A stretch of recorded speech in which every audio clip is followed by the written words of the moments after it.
of us.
And bass up the track a little bit, because I'm here. I want to hear that booms, booms. You know what I'm saying? Now who got the flavor that comes to dime a dozen that keeps them buzzing, thinking that they fat when they bustin'? Welcome to the world of Mac. On Mac, do you small like saying that you them shit like packs on? I'm incredible, better eat the vegetable. Cause I does what I do. I fake the roof off a soft sucker, super smacking, knocking, full effect, mic check 1, 2. I'm a rain forever. Rain like bad weather, rain like whoever never. You can't bite my style, cause my style ain't a style that is a style, so I can go buck wild. Bet you figured you got more funk for flow, it ain't so. Flavor in your ear, let you know. Now I'm about a second from the hook, look, strap your rap book before you get your wet style shook. Can I get down? Get on down. Can I get down? Can I get down? Get down. Get on down. Can I get down? Can I get down? Get on down. Can I get down? Can I get down? Get on down. Can I get down? The max like super intended. Burning MCs leaves them found scent. See, I'm like what you call king of yes, y'all. My style's Rick sick, I mean real sick. Shit's thick. I come with the ammo, the real whammo, slammo, stuff that I be trying. And always the quick. Let's warm up the hot. I'm changing fate from the net down my casket. My rap loves the alienate. Shake your ass till it's late. You stomp my dominate. See, I ain't scared, you motherfuckers. To me, you're all suckers, cause I make the ruckus. Make it noise, drop the buckets. We roll bulletproof, no coof on the roof, biting like a saber tooth. Can I get down? I pound on the ground when I get down. So let me get down, let me get down. Can I get down? Get down, get on down. Can you get down? Can I get down? Get on down, get on down. Can I get down? Can I get down? Get on down. Can I get down? Can I get down? Here we go. Get on down. Can I get down? Can leap a tall building, crush the earth for fun, but I'm saying ain't no fair. Yo, when them ain't no fair. The mic's now in the right hands, cause the max on the earth just to foil your plans. More pep than the pepper that's in your pepper. Get on down. Earthquake, I couldn't take me if the mama make it. I back up the funk that I bring with unknown to man slang with bigger bite than the devil fan. I ain't met who can hack. If you're testing in your lesson, got me dressing for your funeral session. Man, it won't even matter no more. Dragging out for just won the war. My style was definite to take you over. Have you sitting looking over, then the photo Chevy Nova. Why I order? Smack it down, man. I figure it's a slaughter in the world of dollars. This shit ain't nothing but a quarter. The name of the track is Get Down, so let me get down and pound up the MCs in the ground. Can I get down? Get down, boy. Get on down. It's time to get down. Can I get down? Come on, get on down. Can I get down? Can I get down? Boy, get on down. Get down, get down. Can I get down? Get on down. Get on down. Can I get down? Get down, boy. Down, down. Can I get down?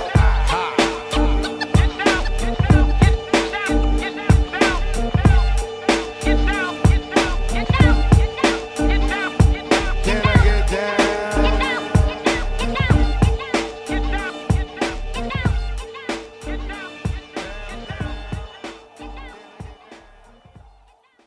Let's do a sound check. Let's make sure that we're here. I know I'm here. I just want to make sure you can hear my voice. What's good? What's good with everyone today? Hey, I have to say something to all the family members that are here right now. Thank you. Thank you very much. Thank you for being supportive. Thank you for being just positive. Thank you for helping me get through yesterday, not giving me a hard time. You just don't know how it is to be around positivity, like positive people. I mean, I'm kind of used to it, but there is a level of satisfaction that come from people that just show love. I mean, I don't know how many people where do I want to go with this? I mean, you never know how much you're loved until you're going through something hard. You know what I'm saying? Even people that give you a hard time at times kind of step up and maybe they've been in the situation before, maybe they know exactly how you feel, and even they will come out of that messing with you zone sometimes and say, hey, it's all good, bro. I didn't even think I was going to say that today, but I wanted to let everybody know that you never know how much you're loved until you're going through something tough. Okay, now, I had to tell my daughter this the other day. I think we teach our kids by our life experiences, and we teach our children in a way that they don't understand. Like my daughter said some crazy shit to me the other day. I don't even know how to tell y'all this. My daughter said something to me that made me feel like, well, it's pretty obvious she feels this way. She thought I was on some hater shit. Okay. And I'm like, babe, why would you think that I want to see you fail? Like, why would you think I would want you to go through a hardship or a hard time at something? She said, well, because you said I needed this. That don't mean I'm wishing it on you, babe. It don't mean that I want you to go through this. I'm saying you need this. I said, remember at basketball practice? I said we would play teams that could, we would play teams and the games would be close in the fourth quarter. In the fourth quarter, the game is tight and everybody's tired. I said, but you're never tired. You can play a game strong, hard, and fast, and you can go to practice right after a game, or you can go play another game. She said, yeah, I remember that, Daddy. I was never tired. I said, because you was in shape. You were in shape. You were ready to go out, play a hard game, run up and down the court. Everybody on your team and on the other team is tired because guess what you did? You had practice after practice. You had workout after workout. You know what I'm saying? You put your body through some things where when certain things and situations came up, you were prepared. You were able to focus because your hands ain't on your sides or on your knees and you bent over searching for air. That's not where you were, babe. You were standing up saying, come on, coach, what we doing? What we running? And I said, some of the things you're going through in life right now, you just have to be prepared. And the situations you're going through right now are preparing you for harder things to deal with. What you think is hard right now, I don't want to say that, and I'm not wishing it on you, babe, but trust me. Listen to your old man. There are much more complicated things coming up in your life than the shit we sitting here talking about right now. Now, I don't want to make it sound like I don't care, babe. I don't want to make it sound like that this is not a big issue with you, babe. I'm not suggesting that at all. I'm just saying, look at every obstacle as if we're in the fourth quarter and you're standing there looking at the coach like, what we doing? What we running, coach? What we got? I'm ready. I'm in shape. I'm ready to go. You feel me? And that's what I want you to do. When obstacles come your way, I want you to be prepared for them. Sometimes success is never the compass for people who are on your side and who really rock with you. We got these people around us or around this place called yes men. They call them yes men. Do they have a yes woman? Is there such thing as a yes woman? But yes men, okay? And I've seen it in this profession of boxing. You have all these people that are just, these entourages. These are people that are hanging and leeching off of you when things are good. They're not with you during your workouts. They're not doing that. They don't pay your bills. They don't pay your taxes. They don't have anything to do with your life other than the fact that they're like entourage. And these are the people that you'll never know their true intentions because they're not going through any obstacles with you. They're not facing hard times with you. They don't have to sign the checks. They're not responsible for keeping the momentum of your career, or they have nothing to do with it. These are just leechers. They just leech onto you. And these are called yes men. So don't, if we don't go through things in life, we'll never know who's true blue. If we don't go through things in life, you'll never know who's really on your side, who has your back, and who's willing to run through the fire with you. You understand? And if you don't have somebody that's willing to tell you the truth, then you don't really have a friend. And your dad, being me, that's what I'm telling my baby, I'm not just your dad right now. I'm a friend. Okay. I want to give you that love that, I don't think there's any stronger love for a person than a parent. So I can give you that strong love, but just to see you succeed as an individual, young lady, I want to see it, just like I want to see your friends succeed. It don't cost me a dime for y'all to be successful. Well, my daughters, it cost me a dime, but I'm talking about their friends. Shaba, what's up? It don't cost me a dime to see you make $1,300 in the market today. It don't cost me a dime to see you be successful by buying a piece of property, buying a 2-family home, and renting it out within 45 days. Don't cost me a dime. I would love to see you be successful in that, in that space. Why would it hurt me to see you succeed? I don't, first of all, I know there's people out there like that. I just don't associate with it.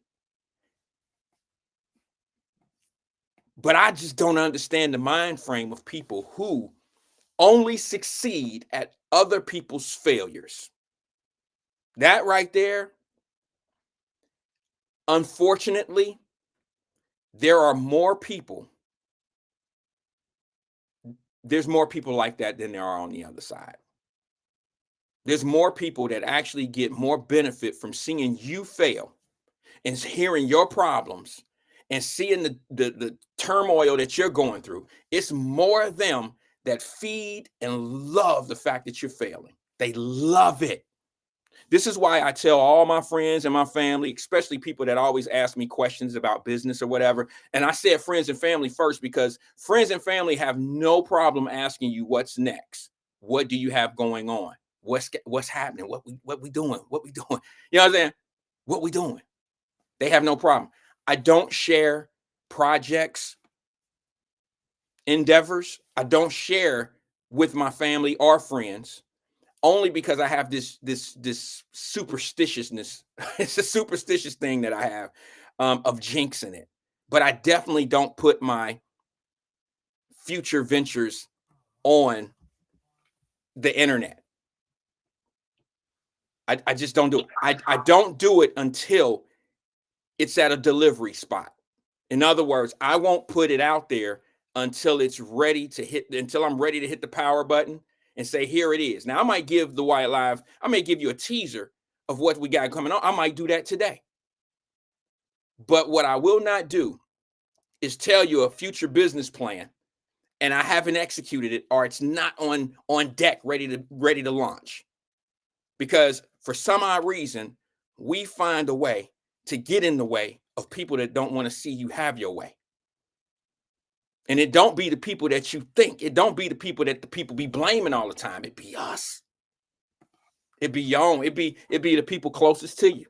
It be the closest. You have to be careful who you share a big dream with. Every big dream is not meant for every mind, because a small mind could mess up a big dream.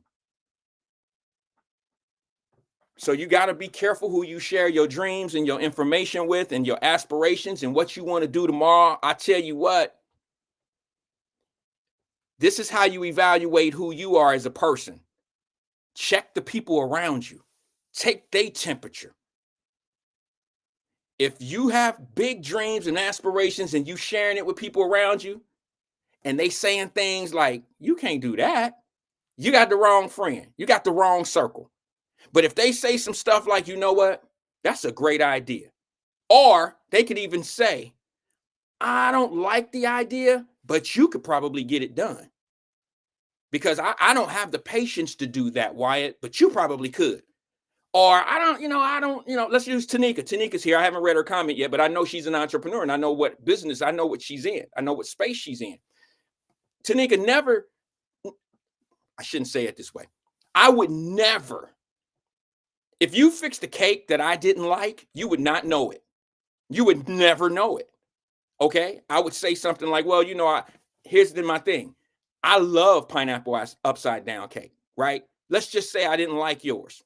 This is hypothetical. You would never know it. You would never know it, because I don't like it. Don't mean Stephanie Hyde don't like it. Don't mean Shabazula don't like it. Don't my taste buds that it don't work for. So why would I say some shit that's negative towards your product that you can serve to 1,000,001 other people other than myself? Why would I be negative about it? You know what's going to tell the truth about your pineapple upside down cake? The sales. Not Wyatt, not Zulu, not Shaba, not my negative take on how it tastes. None of that.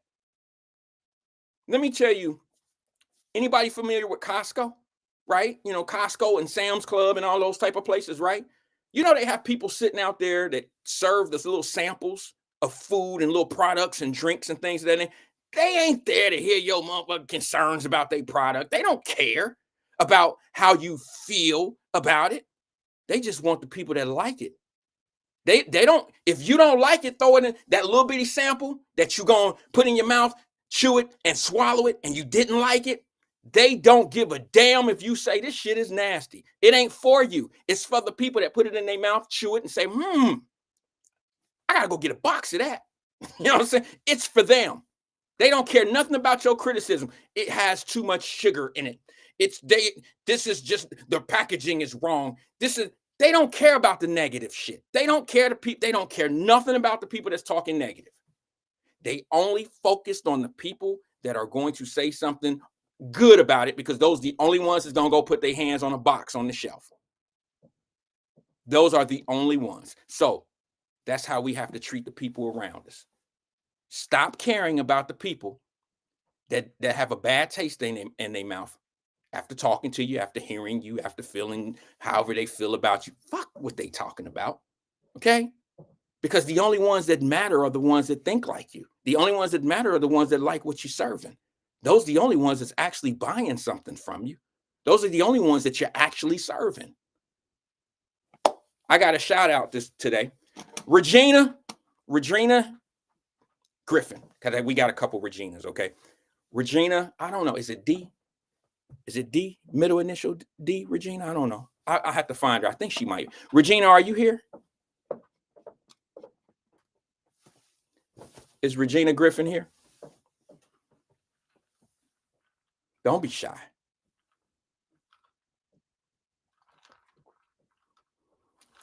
Maybe she's not here. Maybe Regina's not here. Oh, she is here. Happy birthday. Happy birthday, Regina. It's Regina Denson Griffin. Happy birthday. Can everybody wish Regina a happy birthday? Send her a DM. Send her a happy birthday. Say hello to her. Wish her a special day.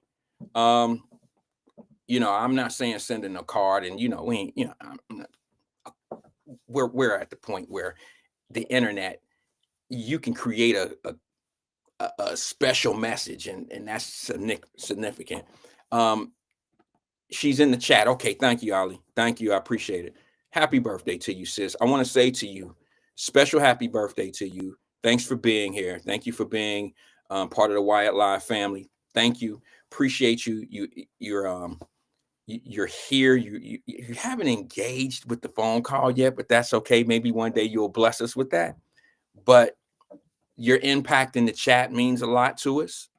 The simple fact that you take some of the time out of your day to come over here and listen to my crazy ass, that tells me a lot. I really appreciate you. It means a lot to me, more than you know. And I want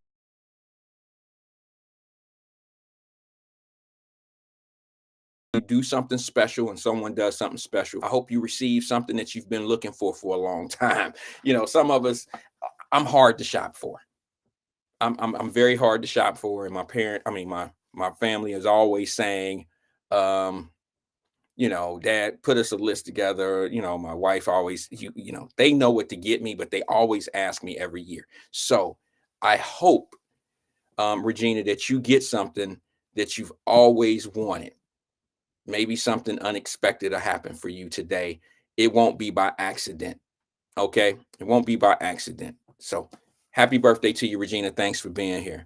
That being said, I don't even know how to curve into this. I got tagged in a video. Okay. It looks like Ron Dula is here. Hey, what's up, Ron? I got tagged in a video today. I wish I could play the video. Let me see if I could maybe pull it up. Let me see if I could find. This is weird, but I get it. I get it. It's not that weird, but it was weird for me to pull a video up, and I was tagged in it. I was actually tagged in this video. Let's see here. I don't even know how to go get it. Let me see if I can pull it up by friends, maybe. And then I got to figure out if I can even share it. I would tell y'all before I try to pull it up, but then you guys will all leave. You would all leave. But I want to share something with you, and I'm hoping that I may have been part of this in a good kind of way. I don't know though. Myself and a few others who have shows in the city and podcast, radio, TV, whatever you have. And I mean all of them. We were all tagged in this video. It was from Kevin Farmer. And for you guys that don't know, let me see. I don't know if I have. I don't know if I'm going to be able to pull it up like I want to. So I'll just talk about it real fast. It's just real quick. Kevin Farmer tagged me in a video, and it is a video of him. Oh, here it is here. Let me see if I can. Yeah, he has myself, the radio station, Channel 9, Channel 12, the Enquirer, Mr.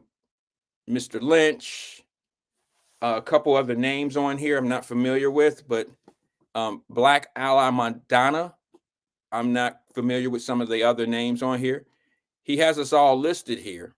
And from my understanding, yesterday, Mr. Farmer went and did his early voting in Hamilton County. I'm sure he voted for himself. I believe, yeah, it was yesterday. And let me see if I can pull this up. Let me see if I can do this where it. Oh, let me see if I can pull this up. I don't know if you guys even care to see this, but let me see if I can. Yeah, let's see if we could. Let me see something. Do you guys want to see it or not? You know what I'm saying? Because if not, I'll do something different. You want to see it? It's basically him checking himself into I believe, the mental ward. I don't want to say, I don't want to be disrespectful, especially after I didn't say all the things I said about him needing some help. That's what it was all about for me. You feel me? That's what it was all about for me. I think, quite honestly, I think I think he's an attention person. So I take everything. Everything is fed with a long spoon with me when I'm dealing with people that I know are just seeking attention. Because the play could be, okay, the city council shit didn't work out. I got a lot of attention off that. The Rosemary Baby situation didn't work out. Got a lot of attention off that. Now people want me to go to the hospital. I can get some traction on that. You see what I'm saying? I don't know how to. I told you, people like this are dangerous. Now let's look back. I don't know. Maybe I have to eat crow here. I don't have a problem saying that I may have been wrong about some things, but after listening to Rosemary on this show and her saying to everybody on here, she wasn't just talking to me, she was talking to y'all. I just happened to be in the middle. She told us right here on this platform, I ain't had no problem with him today. He just showed up and flipped out. I don't know if she quite said it like that. She said that the dude just flip moded, that he just showed up one day and I'm sure they had something going on that made him flip, like the keys or something. I don't know. But she claims that he just hit the ceiling that day and they didn't get in any type of altercation or anything. When you're dealing with mental ill people, this was my take on that. I didn't believe what she said. Not that I wanted her, not that I was calling her deceptive. I don't believe that nothing in his mind was done. Like, it don't take much when you're dealing with people that's not all the way, that they may not all the way be there. It don't take much. In his mind, something must have happened. Okay? In her mind, it probably was a normal day. Normal different for people. Your normal and my normal different.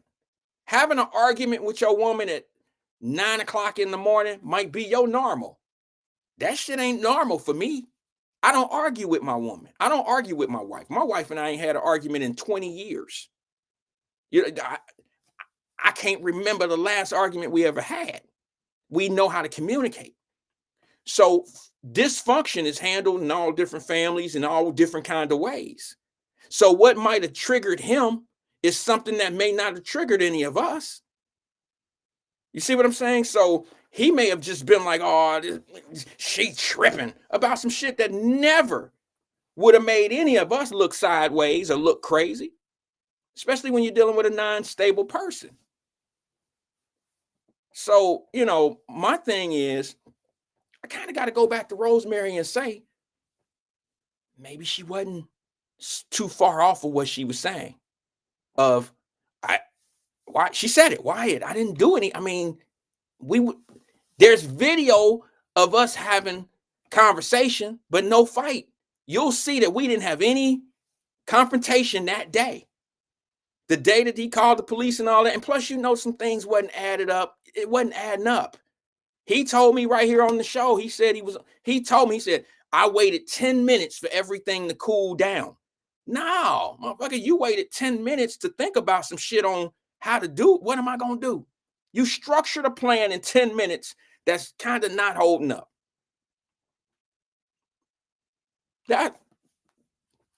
Now, I haven't seen the whole video because I didn't see it till I cut my internet. I mean, my page and stuff on, and I'm like, wow, I'm tagged. So as soon as you cut, y'all know how this works. As soon as you cut your device on, the stuff that you post comes up, and the things that you're tagged in come up.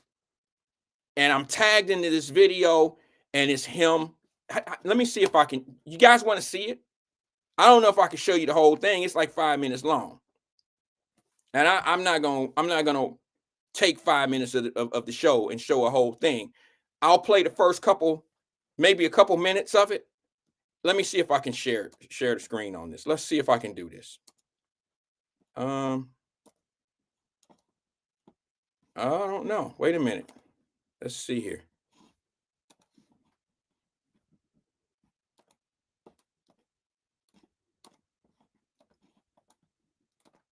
Okay. Yeah, let's share this. Let me see. Let's try this. Let's try it. Let's try it.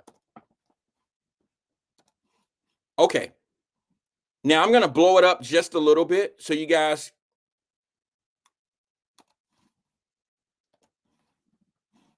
Okay. That better? A little bit better? All right. Now I'm going to hit play. I'm going to walk you through what I'm doing.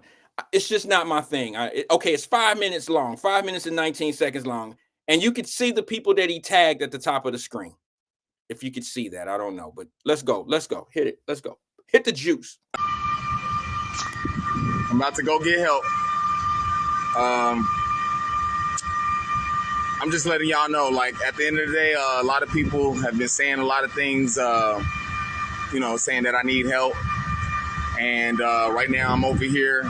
I'm gonna do this myself because technically, if I want to be a great representative to people, and people are going to be my and people are going to be my boss, potential bosses, I might not win this. Very small chance that I gotta do what the people tell me. I gotta do what my bosses tell me to do, and show people that everybody needs help. I'm willing to do what needs to be done to help myself because the people have spoken. Like, you need to go see someone, kid. I want to thank Damon Lynch, for talking to me. And I just got a lot going on. I believe there's a lot of, wickedness in this industry, especially when it comes down to running, like I say, politics, period. So I just want to apologize before I go in here to the women that, especially black women, that I offended. My intentions was never to hurt you or never to be able to get you all overly upset. I have a passion to help the community and help the youth. And when it comes down to helping the community and helping the youth, like, I've been there, always there. And from coming from foster care and having issues with my mother,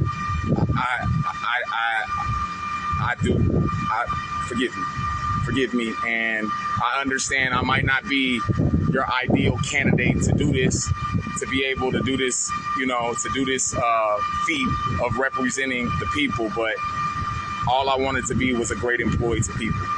And I had my opportunity or my shot. And hopefully this can show people that all of us, especially the black community, that when you need help, go out there and go get it and search for it, because a lot of us reject the help that is needed. And, we got and don't want to address their own issues. I'm willing to address mine. I'm willing to go here, speak with someone, talk to someone, being able to understand my mental issues so I can be a better servant, public servant to my people. Because my people has depended on me to do the right thing. And that's all I've been hearing, Kev. When you get in there, just be right. Just do right. And I'm here to do right.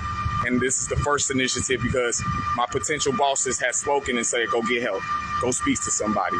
Make sure you are okay regardless, because at the end, this is, like I say, through anything I do, I use myself as an example to be able to showcase on how to do the right thing and how to be the greatest employee to people that they ever seen.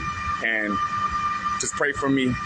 get me help, share the message to the Black community, and again, I apologize to Miss Rosemary and for this situation because you know, it's just, you know, I literally messed up, and me messing up and me going through this situation, you know, and going through this mental health, because mental health is real, ladies and gentlemen. So just, I apologize to everybody. I heard it, especially Black women. I didn't want it to hurt you or offend y'all Black women. I love my Black women. I really only talk to Black women when it comes down to what I'm attracted to. And I just, being from foster care and having issues with my mother has, you know, made it a little difficult. And I just want to say, we here, you know, to our young youth and our Black males, we need to go get help when we need it. We don't reject it. Go get it. Go get it. I'm here to go get it for myself, and being able to show people that, especially Black men, because we sometimes don't believe in this system, in the psychiatric system, or psychiatrists, or doctors, mental head doctors. So definitely go get help, because at the end, it's important to our health, and health is wealth. I'm about to go in here.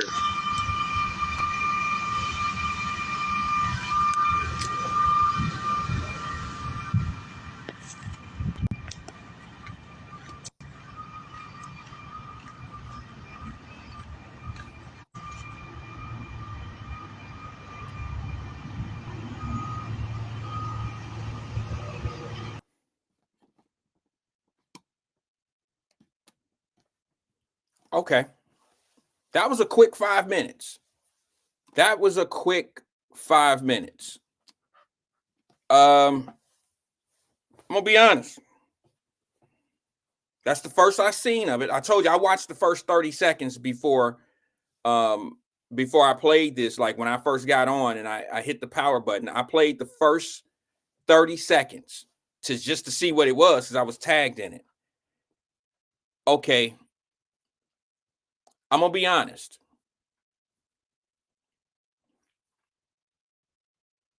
Stop playing. You're doing this not because you think you need help, young man. I'm sorry. Sorry, I know some of y'all go, Kevin, go. I know what it looked like. I also know what people who perping look like. I know I can hear the same thing I heard when he was running and he was making all these accusations and he was saying certain things. And I see more attention seeking. I could be totally wrong. But what I see here is a person who loves to get attention by somewhat pleasing other people.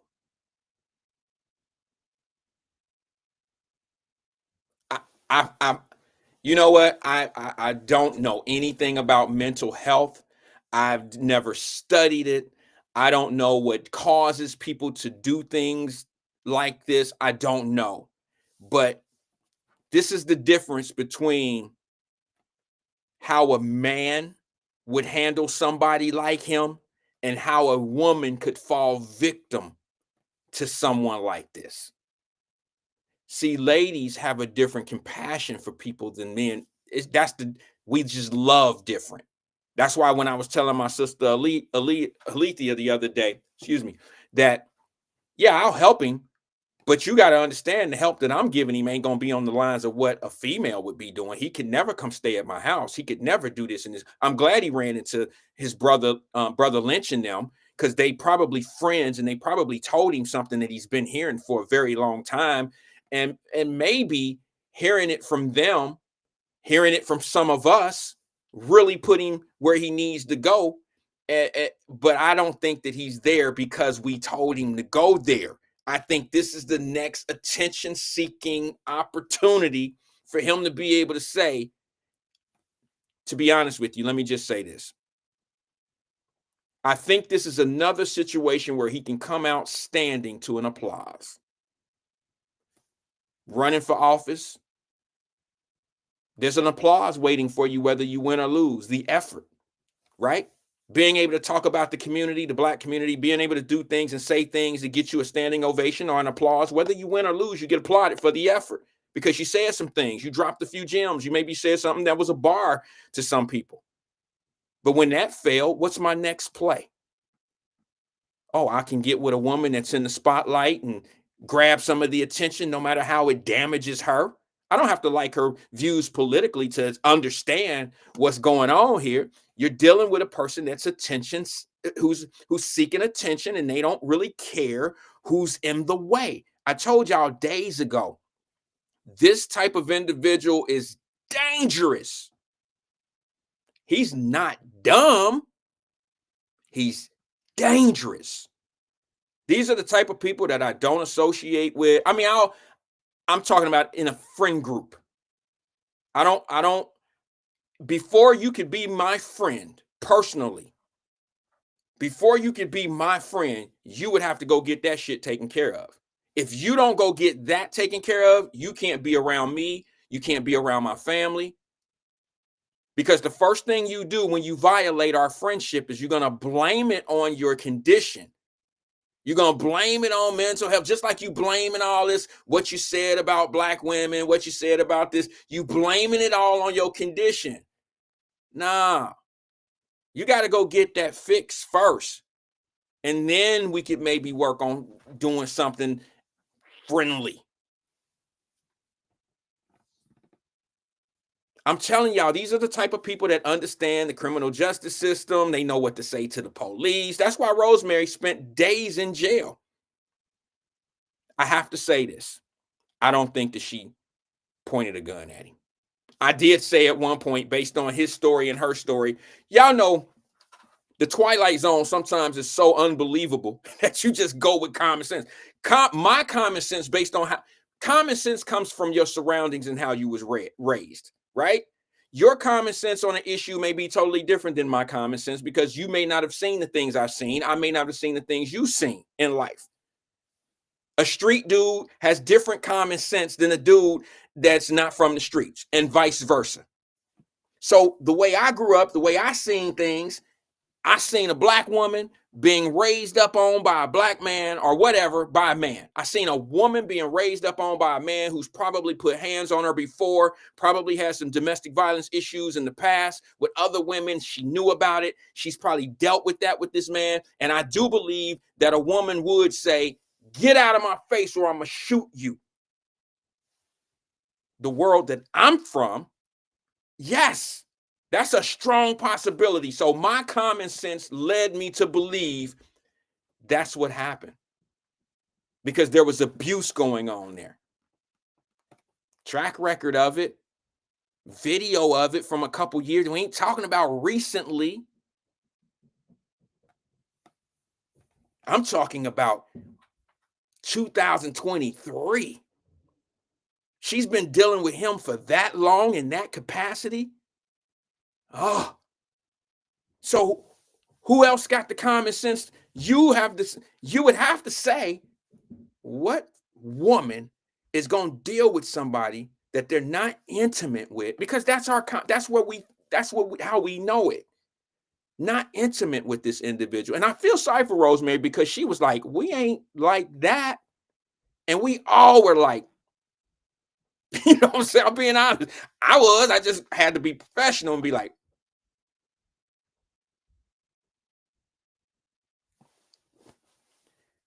but here's my question to you, brother Farmer. What are you apologizing for? You're the victim in a case. Remember that? What are you apologizing for? What did you do to Rosemary that you feel you owe her an apology? I think we all know now. I think he made the shit up. Right? I think he made that shit up. I mean, you know, if I'm wrong, I'm wrong. I was wrong when I said, nah, I think something went on and they got into a squabble and she backed his ass up with with her gun like most women. I think it's plausible. I think that a woman should protect herself like that. If you dealing with somebody that can hurt you and harm you, do you know how many women in this country can't see out of their eyes and how many of them got burned skin because a man threw bleach in their face, did something to harm them where they're not normal anymore? I wouldn't want to be a victim of any of that if I was a female. It's the same thing when some of y'all weren't here when I should have these little stories. Like I was in Atlanta one time with my family and we came out of a restaurant. It was a homeless dude and he pulled up on my family and I backed my family up and I stood in front of him and somebody, oh, why are you going to fight a homeless dude? No, I'm going to get a homeless dude to back the fuck up off my family because you don't know what people are capable of doing to you. So I definitely understand a woman in her own home. What's the purpose of having a concealed weapon? What's the purpose of being a gun owner if you're not going to use it to protect yourself? What's the point? What better time to defend yourself than somebody in your home violating your space and you feel intimidated and you feel like this person could do something to you that could change your life forever? So it's definitely plausible. It's definitely believable that she pulled a gun on the man and it would be justified. I'm just saying it would be justified because even if I'm your man, Miss Rosemary, respectfully, I don't know if you listening, sis, but I'm talking to you and hopefully people, if you don't understand, that's cool. But listen, if I'm a guest in your home and you let me stay for the weekend or for a month or whatever, because of whatever, you helping me out, I fell on bad times. You only got to tell me one time, sister, to get out your crib. I don't care if I got drawers upstairs, if my shit is in hefty trash bags sitting upstairs and I'm living out of the box, I'm living out of a garbage bag. You only got to tell me one time to get out of your place for me to pack my garbage bags and shit up and get out. No one in their right mind would say, I'll leave when I want to leave. Make me leave, bitch. Y'all know, listen, I had a crazy cousin. I had a cousin that used to beat up his girlfriends, not his wife, not just woman after woman that he would bring around. I told y'all the story. Every one of them he would beat up. And how I knew the stories is they would always run down the street or, one of them lived in the Fay apartments. I was a young boy. I was 12 years old. One of them lived in the Fay apartments and they would run all the way from Sunny View, whatever the name of the street, all the way from down the street up to our apartment, talking to my mama because he didn't beat her ass. And I'm listening to these stories. I know how women act when they're getting assaulted by men. I know what it is. And I know their biggest threat. And I've seen some damage to some women by men. So for me, my common sense tells me that a woman should protect themselves with an arm, with a weapon, because she can't fight off a dude. Makes sense to me. But anybody know Hawkins? What's that boy's name? Antonio Hawkins he plays for Baltimore now. He played for the he played for the Arizona Cardinals for years. And then he played for the Texans first. And then he played for the Arizona Cardinals. And now he plays for Baltimore, the Baltimore Ravens. Okay. His name is, I think what is his name? I don't know his first name. It's Hawkins. Antonio Hawkins, I believe it is. His mother. Have y'all seen his mother? I mean, she has some deformities. You can tell she's a beautiful woman. She's a gorgeous woman on the inside, but she has some deformities on her body now because she was in an abusive relationship with a man. And he ruined her life. He ruined her looks, the way she knew him. He poured bleach on her. DeAndre, thank you, twin. Or thank you, Troy. Thank you, guys. DeAndre Hawkins. He ruined that lady's life the way she knew it. He poured bleach in her face. He used to beat her. So you telling me if that woman had a gun in her home, she shouldn't have protected herself from something like that? Yeah, come on now. Y'all already know. Y'all already know how that go. Yeah, he went to jail for assault, but she got to live the rest of her life blind. She can't even watch her son play football. She was a single mother, brought this knucklehead ass dude around her and her kids, and he ruined her life the way she knew it. That's somebody that probably, I don't condone violence, damn it, but I'm going to tell you something. He deserved much more than the penitentiary, in my opinion. Much more than the penitentiary. Let me go to the phone lines real fast. Thanks for holding, caller. This is Wyatt. Who am I speaking with? Hey, this is Cincinnati King, CK, man. How you doing, Mr. Wyatt? CK, how you doing? Good afternoon to you. What's on your mind, brother? Yeah, I didn't know his DeAndre Hopkins, the great wide receiver out of Texas, mother was abused like that, domestic violence wise. Yes, she was. I seen a story a couple years ago. And she's disfigured because of this abuse? Yeah. Just look her up, Google it, look at him, and Google his name and his mom, ask about his family. It's a great story. It's a tragic story that turns great, okay? But still, she's still living the way she's living. But it's just, now that one's gonna be hard. Now that's gonna push you over the edge if somebody do that to your mama. Now that could turn you into a killer. You gotta admit that. Somebody abusing your mama like that can make you kill that abuser as a son. Would you agree? I think it can make you yeah. I don't know if it'll make you a killer, but I think retaliation. You just said if she had a gun, she would have popped his ass.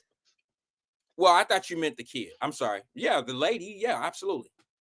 Yeah, no, but I'm saying if somebody abused your mama, ain't nobody closer to us than our mama. So we gonna murder over that, and you disfigure her.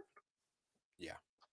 That's but it's like you said though. You touched on a good point earlier where you said that's the essence how we can fix the problem. People are living off the negativity, Wyatt. That's all they want. They would give up their job just to get you fired, Mr. Wyatt. That's the times and days and times we living in. I'm trying to get that through to you. Okay. That's the last connection I think you need to know how we could fix. If you could just look at how the solution, you got to see the problem. Right. The problem is we are fixated on that negativity, and I am driven by tearing you down. Okay. And I hear you talk about that a lot.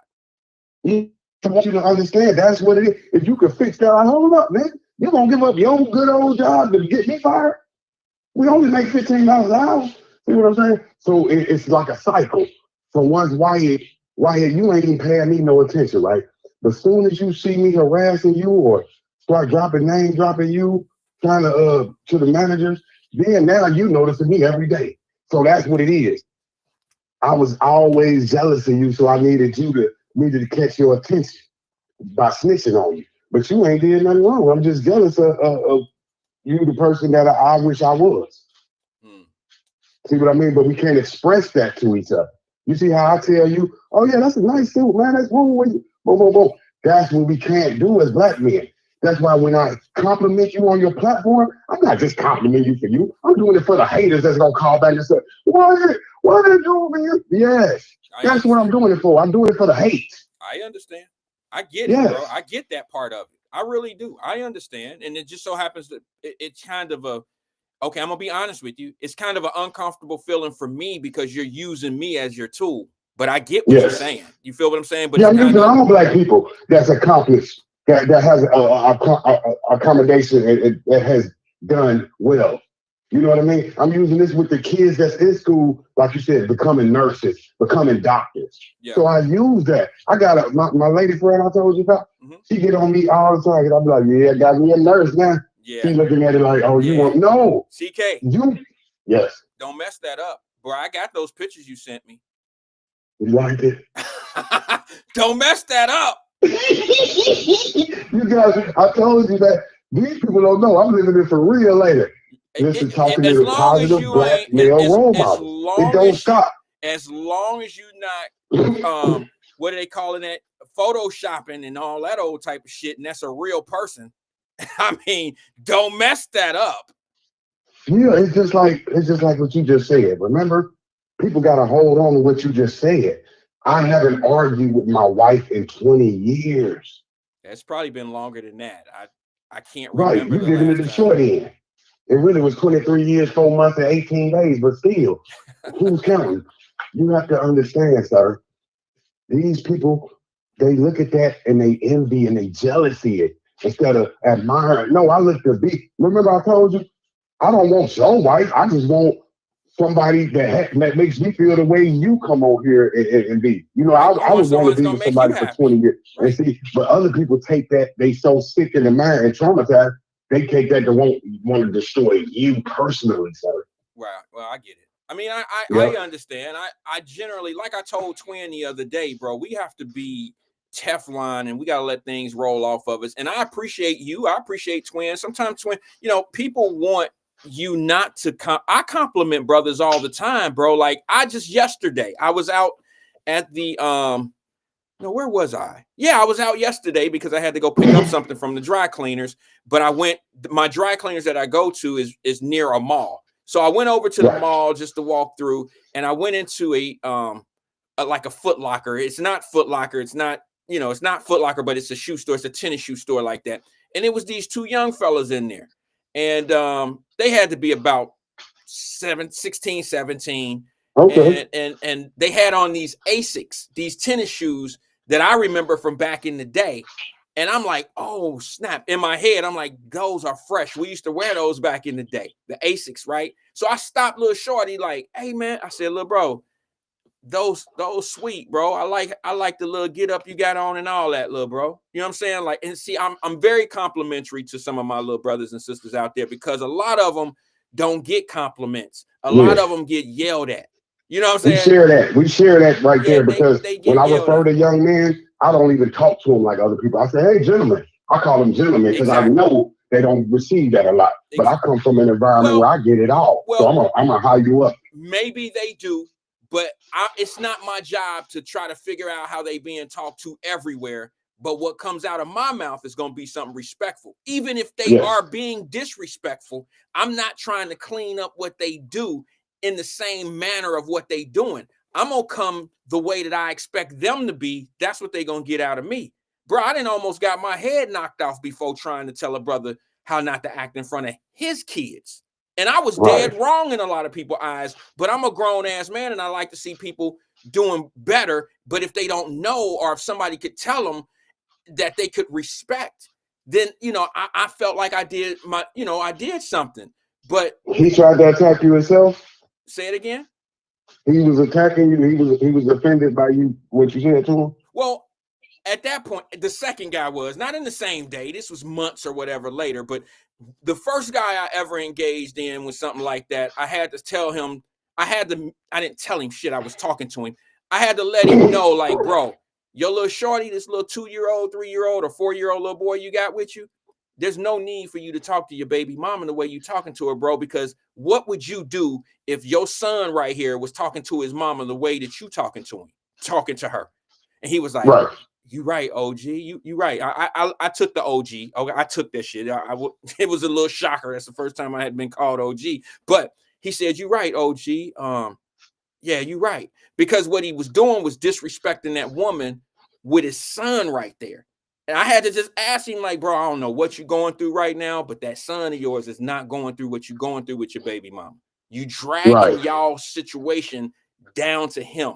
Because what would you do if he talked to your baby mama or his mother the way you talking to her right now? You calling her bitches and all this shit right here loud in front of everybody. And he's listening. His ears will remember what you're saying and what you're talking about. Nobody else cares, but it's his ears that's listening. And his ears listening to you. So you risk your whole entire existence to get that through. That was a situation where you couldn't hold back. You couldn't hold back yourself. It You could have burned my said, gut. not said something, but something made you say that to that man and Yeah, risk your whole entire life. Yeah, because this dude was approachable. I mean, he was, you could tell he was one of them YNs, what they like to say. I don't like using that term, but you could tell he was on that level. But I got this instinct because I be in the gym, bro. You know, I grew up in the gyms, bro. I grew up with some of the dudes that they hard. Like some of your hardest guys be the softest when it comes to different issues. They got to be hard about fighting and being on the, you know, being firm out here on them streets. But some of these dudes be teddy bears on the inside when they guard is down and they don't have to be macho and all that hard shit. You know, I done dealt with world champions, bro, that are teddy bears on the inside. I mean, you know what I'm saying? Right. These are unbelievable great fathers. They good guys. Terrence Crawford. He's one of them. He's a perfect example. Terrence Crawford is a perfect example. You got some guys locally in Cincinnati. I don't think I've ever in my life, there's two guys that I could say, but I'm going to say. Only Thurs. No, I'm going to say this guy right here. I'm going to say, I don't know a nicer guy who is a dog in the ring, literally. I don't know a nicer. Rasheed Warren. I don't know anybody nicer. He the nicest guy you ever I want to be in your life. I don't know anybody nicer than Rasheed Warren, okay? Yeah. When it comes to people that's in there knocking cats, you know, head off and being nasty in the ring and just a flat-out pit dog. You understand? There's another kid, Duke Reagan. These are grown men, they're kids to me. Duke Reagan is another one who's a beast inside the ring, but he's super nice kid outside the ring. I mean, he's yes, sir, no, sir. You know, these guys. Hey, Duke be hyped up, though. He be hyped up like Tupac, though. They all hyped up in the ring, but when it comes to I'm talking about in real life. I met him. But I met Duke. He was Tupac in the flesh. They're gonna kill me for this. They mama's boys. That's why they so good. That's why they what they are outside the ring. In the ring, they from down the way. They all that. But outside of the ring, they're mama's boys. And that's why they had compassion. And that's why they feel the way they feel. They're a little sensitive outside the ring because they care. Now, let me say this about Rasheed Warren because you spoke on his character. Now, this is a world champion, right? He's a good guy. Don't know nobody from Adam or Eve. He is the type of, you know how they say, give you the shirt off their back? He will pay your rent before he pay his. And he don't even know you. Who'd you say that's what type of heart he got, Rasheed Warren. Shit. Well, Rasheed Warren, you know, would do that. He ain't dumb. He ain't stupid. No, I'm saying no. He the type of if he see a I don't know that Nuke. He hey Nuke, call me if you doing shit like that. He is. That's what I'm saying. That's why he blessed. Why you think God blessed? I know people he ain't doing no shit like that. It's a lot of people like that. You haven't done that. You telling me you haven't? Oh well, I was gonna eat, but here you go. You haven't done that to people less fortunate than you, and you at the age you are. You want my honest answer? You're gonna hate me now. You ain't gonna have as much respect. I want the truth. I want the truth from Wyatt Live. The truth from Wyatt Live, and this is probably gonna be something that's gonna make you fall out with me. Only because I was taught this way, CK. My mother taught me this. My granny taught me this. I have never spent my rent money on someone else. I've never taken money. I have done it several times over, sir. And how that shit work out for you? I'm here on the phone with you right now with Wyatt Live. Hey, this is still the greatest day of my life. Yes, we've made mistakes. We all have. We have to stop doing that. We all have made mistakes. We are the same, but we in different bodies. Was it a mistake? So we have different experiences. Was it a mistake to give your rent money to somebody else? It's a blessing. Also, you ever heard of a gift and a curse, sir? You must understand. There's a difference. I said, was it a mistake? Did you find a mistake in doing that? Okay, yeah. When I have done it, yes, I have made mistakes, but sometimes it was the right thing to do. So it balanced itself out. No. You misunderstanding the whole situation. There was a lesson. Yes, sir. There was a lesson there, CK. The lesson was don't do this shit again. This is how you get burned. Because you had the heart to do it. I respect that. But you didn't have the understanding not to do it. And I don't care how people see this lesson that you had to go through. A lot of people on here been through that same lesson. And they didn't gave their rent money or a portion of their rent money to somebody else because they said they was gonna have it on Friday. And then when Friday came, you couldn't find that person.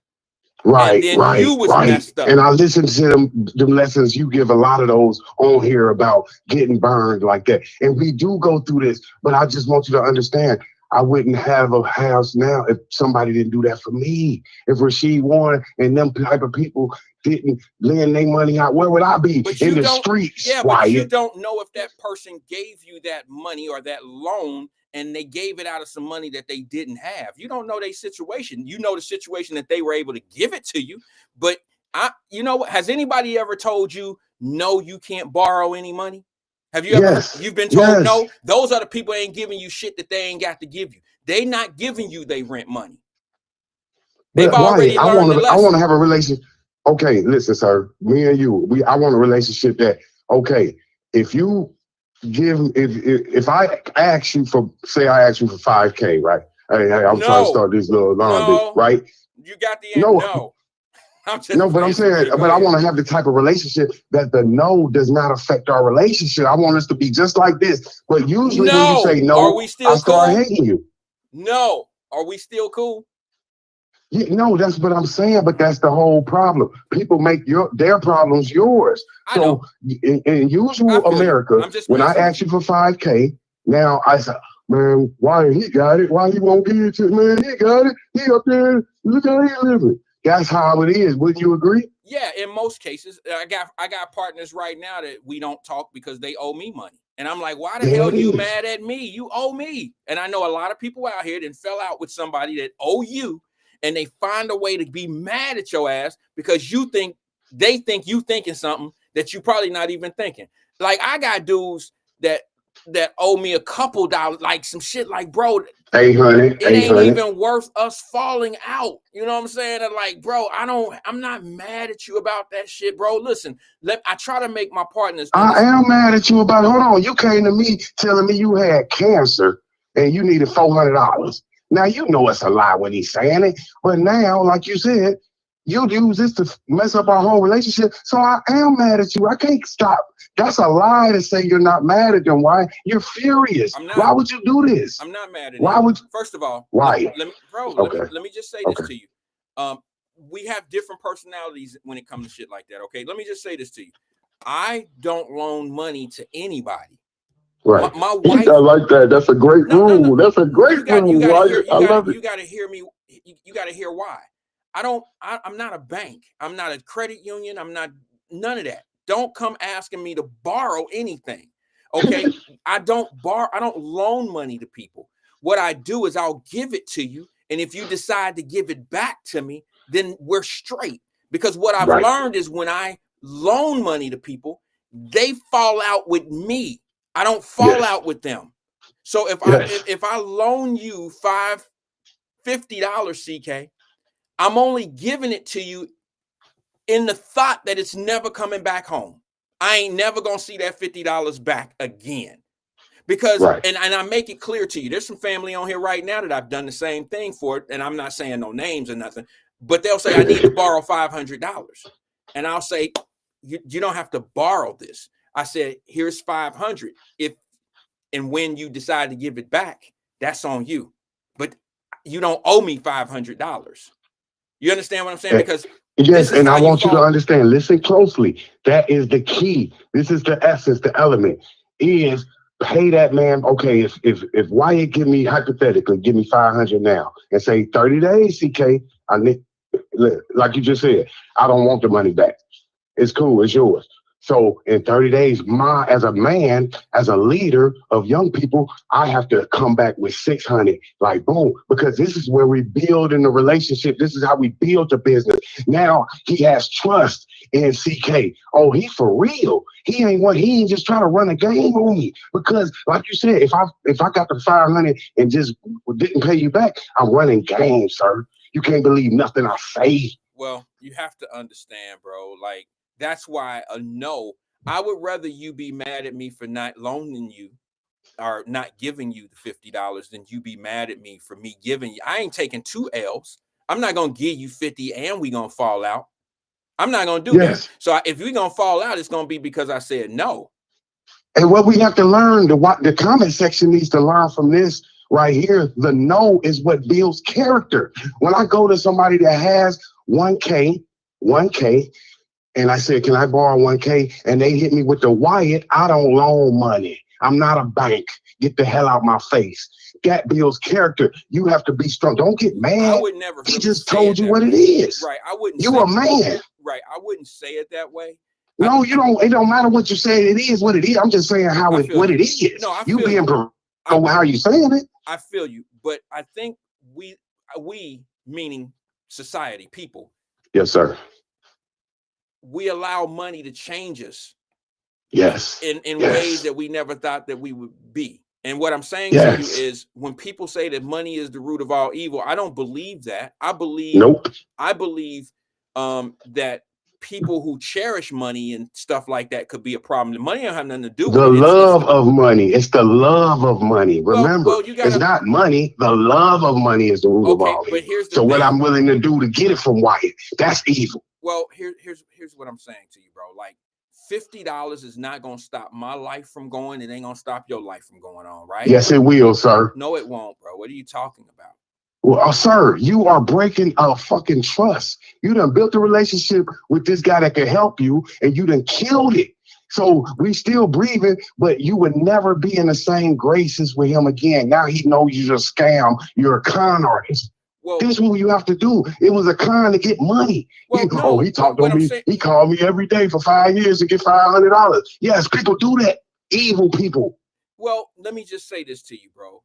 I don't think that everybody who owes somebody who never paid it back was actually scamming them. I think sometimes we have been put in a position where we borrowed money from someone and we failed at the attempt to double or triple it or do what we were trying to do. And we never got back to, we never got back to them and we're able to give the money back to them. You see what I'm saying? I just watch people. I just want you to be, because you on the other side. You the one they asking, so you're not on the side of having to ask, right? So I just want you to understand. No, I ask for money too. I need you to understand something, man, because there's a lesson in here, and I really appreciate you. I do ask for money. I have certain things that I use other people's money for. When I go to the bank and I draw out on my credit line to be able to do a property or something, I have to ask them for that money, but I can't get upset if they turn me down. I can't get mad if they say that the equity in the building is not going to be suited. We're not going to underwrite this because we don't see the potential in the earnings that you see, Mr. Wyatt. We don't know. Now that was before. Now it's a little bit different now, but at the beginning, I couldn't get mad because somebody didn't want to loan me money for my project that I was going to be babysitting and making it and building off of. I can't get mad at that. I watch a lot of people do that, bro. A lot of people don't understand that when you ask something of someone, I respect if the person has it to give to you, but they tell you no. Yes. Because you don't know why they're saying no. You don't know if it's because I don't want to loan you $50, CK, because in your mind, it's a loan. And if you never pay that loan back to me, you're not going to come around me anymore. Okay, me and you gonna fall out because of you, not because you owe me, not because I'm after my $50 from you. I have buddies right now that I really wish I had relationships with. They stay away from me because they think that I'm gonna ask them for the money they owe me. And it's the first. But I fell out with the niggas I paid back. They was mad I was able to pay it back. Don't forget about that lesson. I'm gonna get to work and get this money. But remember that part too. So even the person that loaned you the money, they will fall out with you because they thought you would not be able to pay it back. No, nigga, I'm a grown man. I'm gonna pay this shit back. Okay. Now you mad at me. But yeah, man, have a great show, man. Thanks for being educational to the public, man. I'm gonna keep listening. Thank you, man. I appreciate you engaging. All right. Keep listening, because I got something to say about that last comment you made. I've never dealt with somebody where when I paid them back, they were mad at me because I paid them back. Where those type of friends at? Shit, I loan Ed $100. Ed, I'm gonna give you this money back on Friday, man. I just need it. Okay? Today is what, Thursday? I'm gonna give you this 100 back, Ed, on Thursday next week, man. Because I shit messed up right now. I'm gonna give you this $100 back on Thursday. Bet, Wyatt, I got you. Here, slap that $100 bill. I see Ed on Thursday. I get him the money back. And he's like, what the fuck is this? He mad at me because I paid him back. Who do that? Okay. The world is round and we all done seen different pieces of it. Anybody ever been around somebody like that? Anybody ever had, he said it wasn't a friend, it was a family member. Anybody got any family members in their life like that? Now, I'll be honest with you and tell you that I've seen some situations where I know some people that have taken losses in our community on knowing they were going to be taking losses. Like, I'll give you a perfect example. There is always a lesson in some of this shit. I promise you. I promise you. All right. Before I go to the phone lines, let me drop this story real fast. Ed had to laugh at that shit. You know what I'm saying? That shit sound crazy. But I'm just saying, listen. How do I say this without pulling up too much dirt and mess? I don't want to do that. We got people who want to be so included in our community that they want to be the savior. I ain't talking about that look like us. All right. I mean, they want to be able. Here's where I can relate to what CK is talking about. I do know some people that give money to certain people anticipating that they'll never pay it back. So they'll be able to talk bad shit about us. Now, if CK would have said it that way, I might have understood, but I don't know if he meant it that way. I got receipts. I'm not going to tell you who the person is, but on my mama's grave, on my mama, I would never do this if it's not true. There's a businessman in the city of Cincinnati who is praised all the time for helping the children in the city. Helping blacks, not necessarily just children, black folks. And I believe he gets, I believe that's what he does it for. It's not because he really want to help. It's because he gets, what do you call it? You know, what do you call it? Your rocks, your kicks off on helping people that can't help themselves. Do y'all understand what I'm saying? Like, he wants to be known as the man, and he has this, and you don't even need that. Like, to be successful, like you're not getting grant. Yeah, I wouldn't say you're not getting grant money, because you do get grant money. You do have a 501c, and you do get money off of the backs of black folks. I do get that. I understand that part of it. But here's the thing. As a respectable man to man, I went to this man, and I said, we should do something together for the community. Okay? Now, this is no bullshit. I got receipts. I can call people right now who will tell you that this is real, because they know who I am. They know the person I'm talking about. They know this was something that I tried to structure. They know it to be factual. I went to this man and I said, why don't we do this together? And he looked at me as if I was not, first, I shouldn't say he looked like I wasn't capable of doing it. He actually knew I was capable of doing it. And that's what made him keep me away, because he knew I could play ball on his level. He knew that if the black community knew they had a him in somebody that looked like them, that they might start looking towards this other person. Being myself, I'm just going to be honest with you. I'm not going to sugarcoat it this long. It's been 5 years. I ain't never really said it like this. And this dude, he's not black. They're another thing, another, nationality. And what he's used to doing is being the man and being able to help people who need help and things of that nature. And I think he gets kicks off the praises. Okay, y'all, you see what I'm saying? So when somebody who can do what he does and can match what he can do comes and talks to him and says we can make it even bigger together and give people more, then I have a bad name with you. Now you don't want to, you don't really want to make it big and better. You just want to keep it about what you're doing. And here's how I can prove it. Follow me, because this is not about me. This is how people do us. You would rather deal with people in my community that you know gonna stiff you for 20,000, gonna beat you for 10 or 20,000. These are real numbers, because you can turn around and say they ain't shit. Those people ain't shit. Does that make sense to anybody? I'm telling you, it's like that is kind of like what CK is talking about from from what I've seen in my life. I'm talking about people that will actually do business. Raise your hand if you would do business with someone that you know is not going to do you right. And then you have a guy right here who you know could match dollar for dollar what y'all trying to do. What would be the incentive of doing business with someone that you know is going to burn you versus someone that's going to, if you take a loss, they're going to take a loss? Why would you want to do business with the person that you know don't have any money to match what you're doing, and they are going to burn you in the process of y'all doing business together?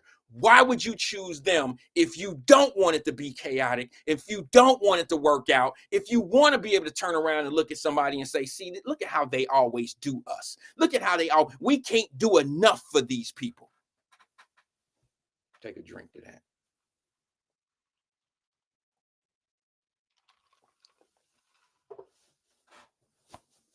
They don't want you to respect the people in your community that's capable of doing what they can do, because you might look at them as assets. They might teach you about being an asset. They might put you in a better position. But when they used to dealing with people that have to have them, that the only way you can achieve anything is through them, they'll make every guy or girl or woman in your life who's an asset to you, they'll badmouth them. They'll make that person feel like, well, you know, if that shit don't work out, you can't come back over here ever. So you choose. You choose. You know what that sound like to me? And I mean this as disrespectful as it's gonna fucking sound. You choose which master you gonna go to, nigga. That's what it sounds like to me. But I'm no one's master. You see what I'm not even approaching the situation as being a master.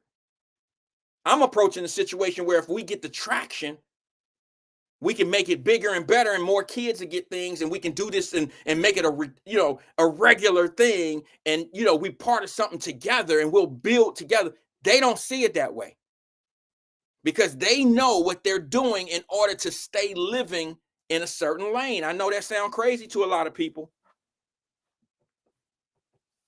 If we were sitting at the same tables, we would hear the same conversations. But some of us who argue and fight amongst each other, we fight and argue, and we sitting at different tables. You don't hear the things that I hear at the tables that I sit at. I don't mean that disrespectfully. I'm just telling you that I remember being on the board of the Boys and Girls Club. I didn't understand. Now I see why shit never work out. Now I see why certain things, they don't get certain things, or certain things are a certain level. Because it's meant to be. If you listen to some of the people that you think rocking with you and fighting for you and putting things in place for you, no, what they're doing, how do you say, okay, y'all all heard the little saying, if you teach a man how to fish, he'll eat all day, but if you go catch the fish for him and hand it to him, they'll never learn how to be independent. That's what you got here. You got a whole lot of that, and that's what that particular person has been for decades. From the story that I just told, you understand what I'm saying? This guy purposely would choose people that he knew couldn't match, couldn't do what he wanted to do. He had to be the boss. See, if you got the money and they got the know-how,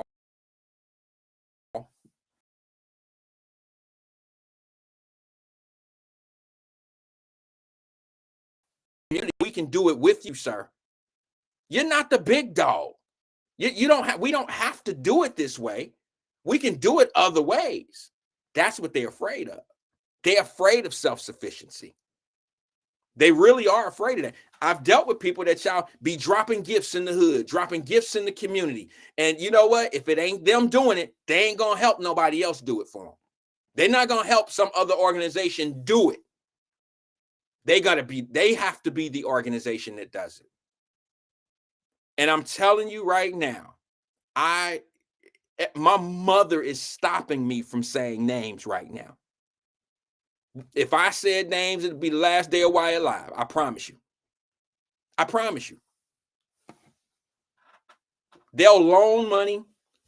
They'll give money to people that they know ain't going to do right with it. And they'll put y'all know this? Check this out. They'll put the kids' names on it. Oh, we doing this for the kid. I got burned. You know how many times I got burned by people that, like I told CK, I don't loan money. I give it. Oh, this for the kids. We need $500 for the hotel stays and stuff like that. Okay. Oh, I get it. Y'all don't owe this back. It ain't no loan. If I have it, I'm gonna help. But there was some times there was like, we need this for the kids, and it didn't go to the kids. You don't think I knew that? I'm just being honest with you. But that I can live with that. I can live with that, because some of these people donate their time and they need to be compensated. They just don't want to ask for it. So I don't have a problem with that. What I have a problem with are the ones that are making my people in my community make a choice. I got a problem with that.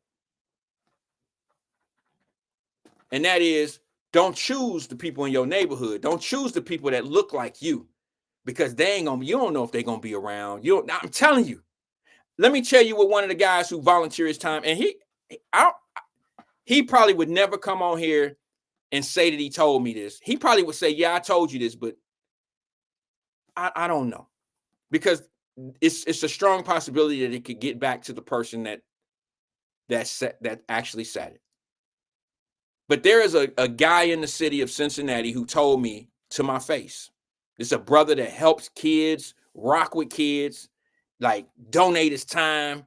Always, he's with the kids every day, 7 days a week.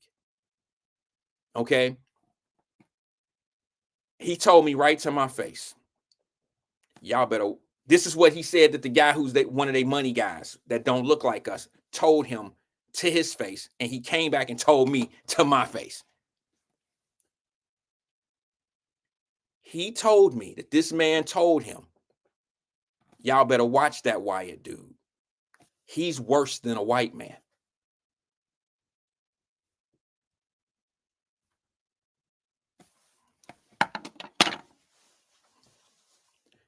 So a white man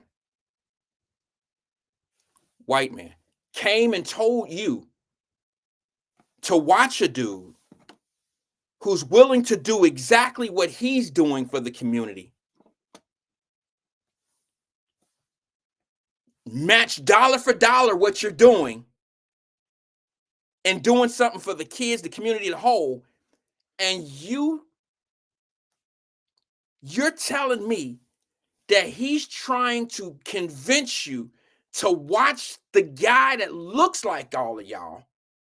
Be careful of him. He's worse than a white man? You mean he might do the shit that I'm doing to y'all?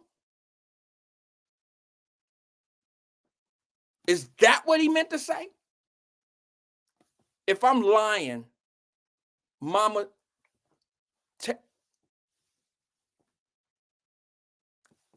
I hate to say it, but this is a man y'all admire. There's a man in the city that y'all admire who said that nasty shit. Oh, it gets better. You got dudes in our community who say bad shit about people such as myself, I'm willing to do more. I'm willing to do some things, but they will put your name out in mud so you can't do it because they can't do it. I'm going to say a name. He ain't going to be mad at me. Maybe I shouldn't say this truth. What is it? The fourth? Lynch the fourth, who called the show the other day. Remember the comment I said on the phone? I said, we've done business together before, right? He said, yeah, it's me. Because, I don't know how many lynches there are. So I had to be just to be fair. I wanted to know who I was talking. I wanted to make sure I was talking to the right one. When I said we've done business together, right? He said, yeah. Now I know which one I'm talking about. I know who I'm talking to, excuse me. And it ain't nothing bad from him. He was great. He was amazing. We done business together. But you know what happened? And I don't think he'll ever come on here and say this to be the truth. And I probably shouldn't even share this, but I'll keep it kind of sculptured so I don't want people thinking too much about this and trying to put things together a certain kind of way. But the reason why I asked that is because I needed to know I was talking about the right person. Secondly, that brother was told not to do business with me. Ike Turner, am I lying? Ike Turner on Wyatt Live right now, am I lying?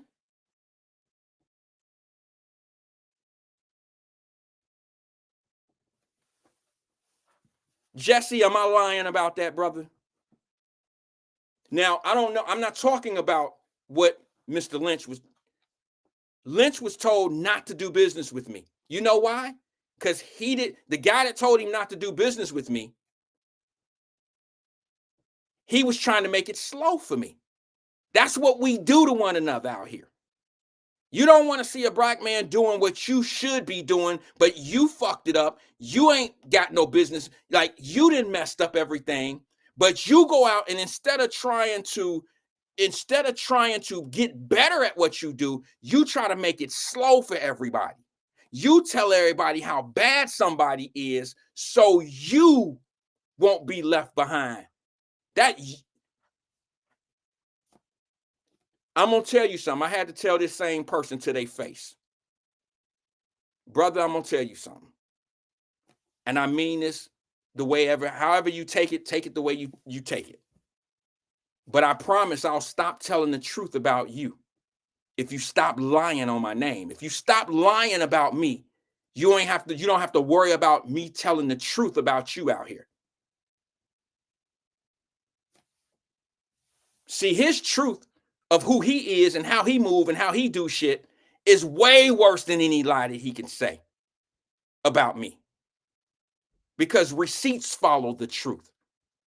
There ain't too many receipts about lies. You have to see, the truth could walk around naked. You got to dress up lies.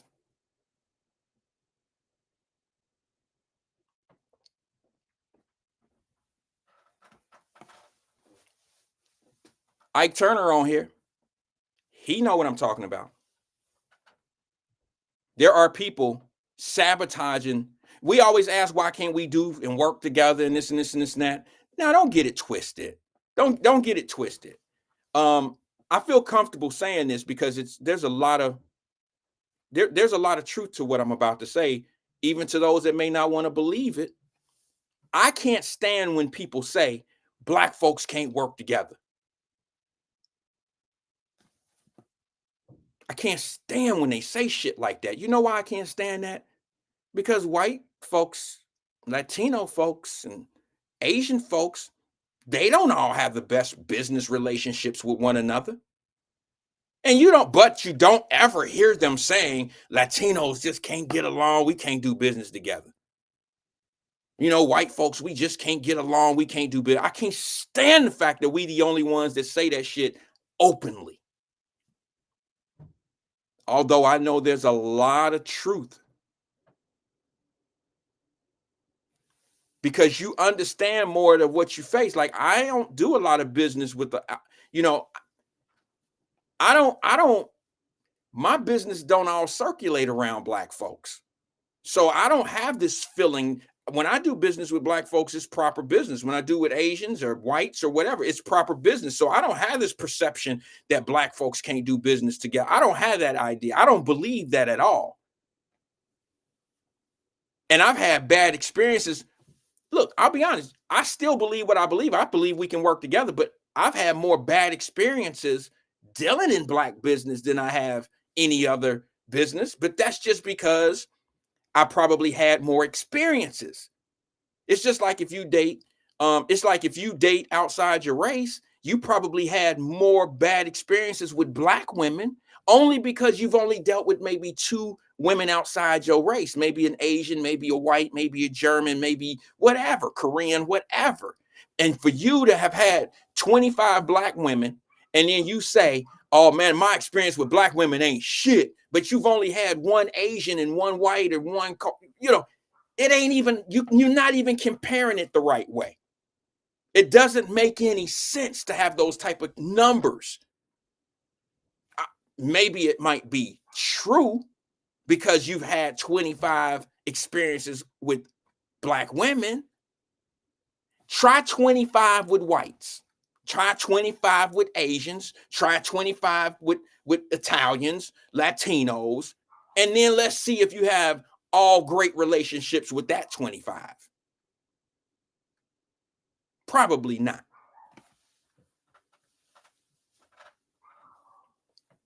Probably not.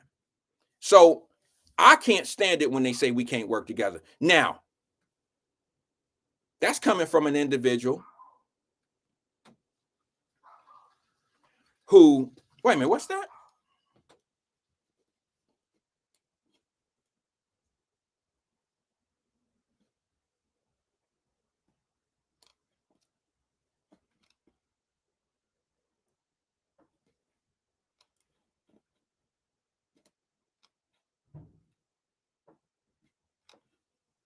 Okay, I don't know how that conversation is going, so I'm gonna leave it alone. I'm not gonna assume anything. I'm just gonna let that be what it is. I'm kind of used to it.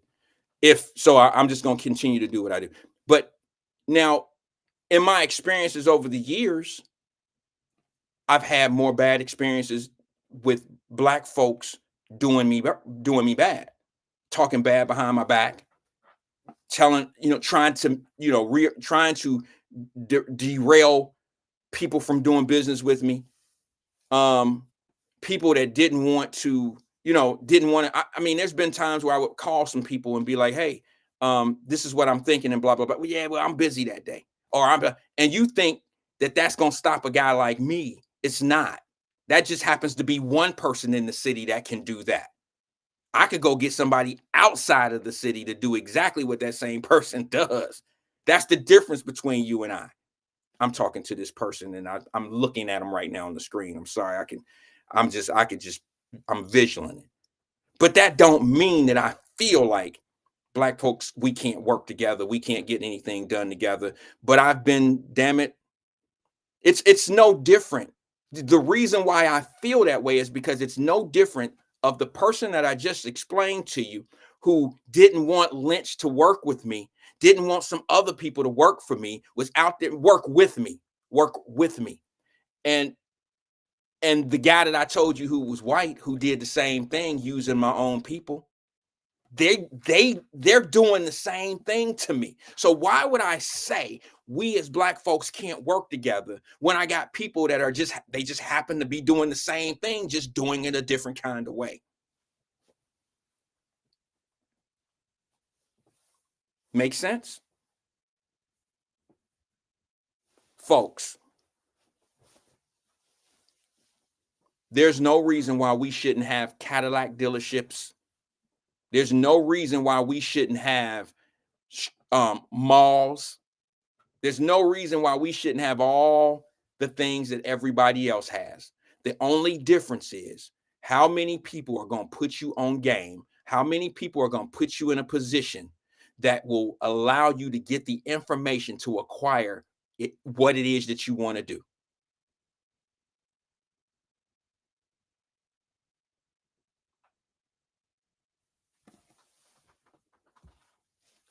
Let me go to the phone lines. Let me clear some of these phone lines up. I'm getting a lot of calls. Good afternoon, caller. This is Wyatt. Who am I speaking with?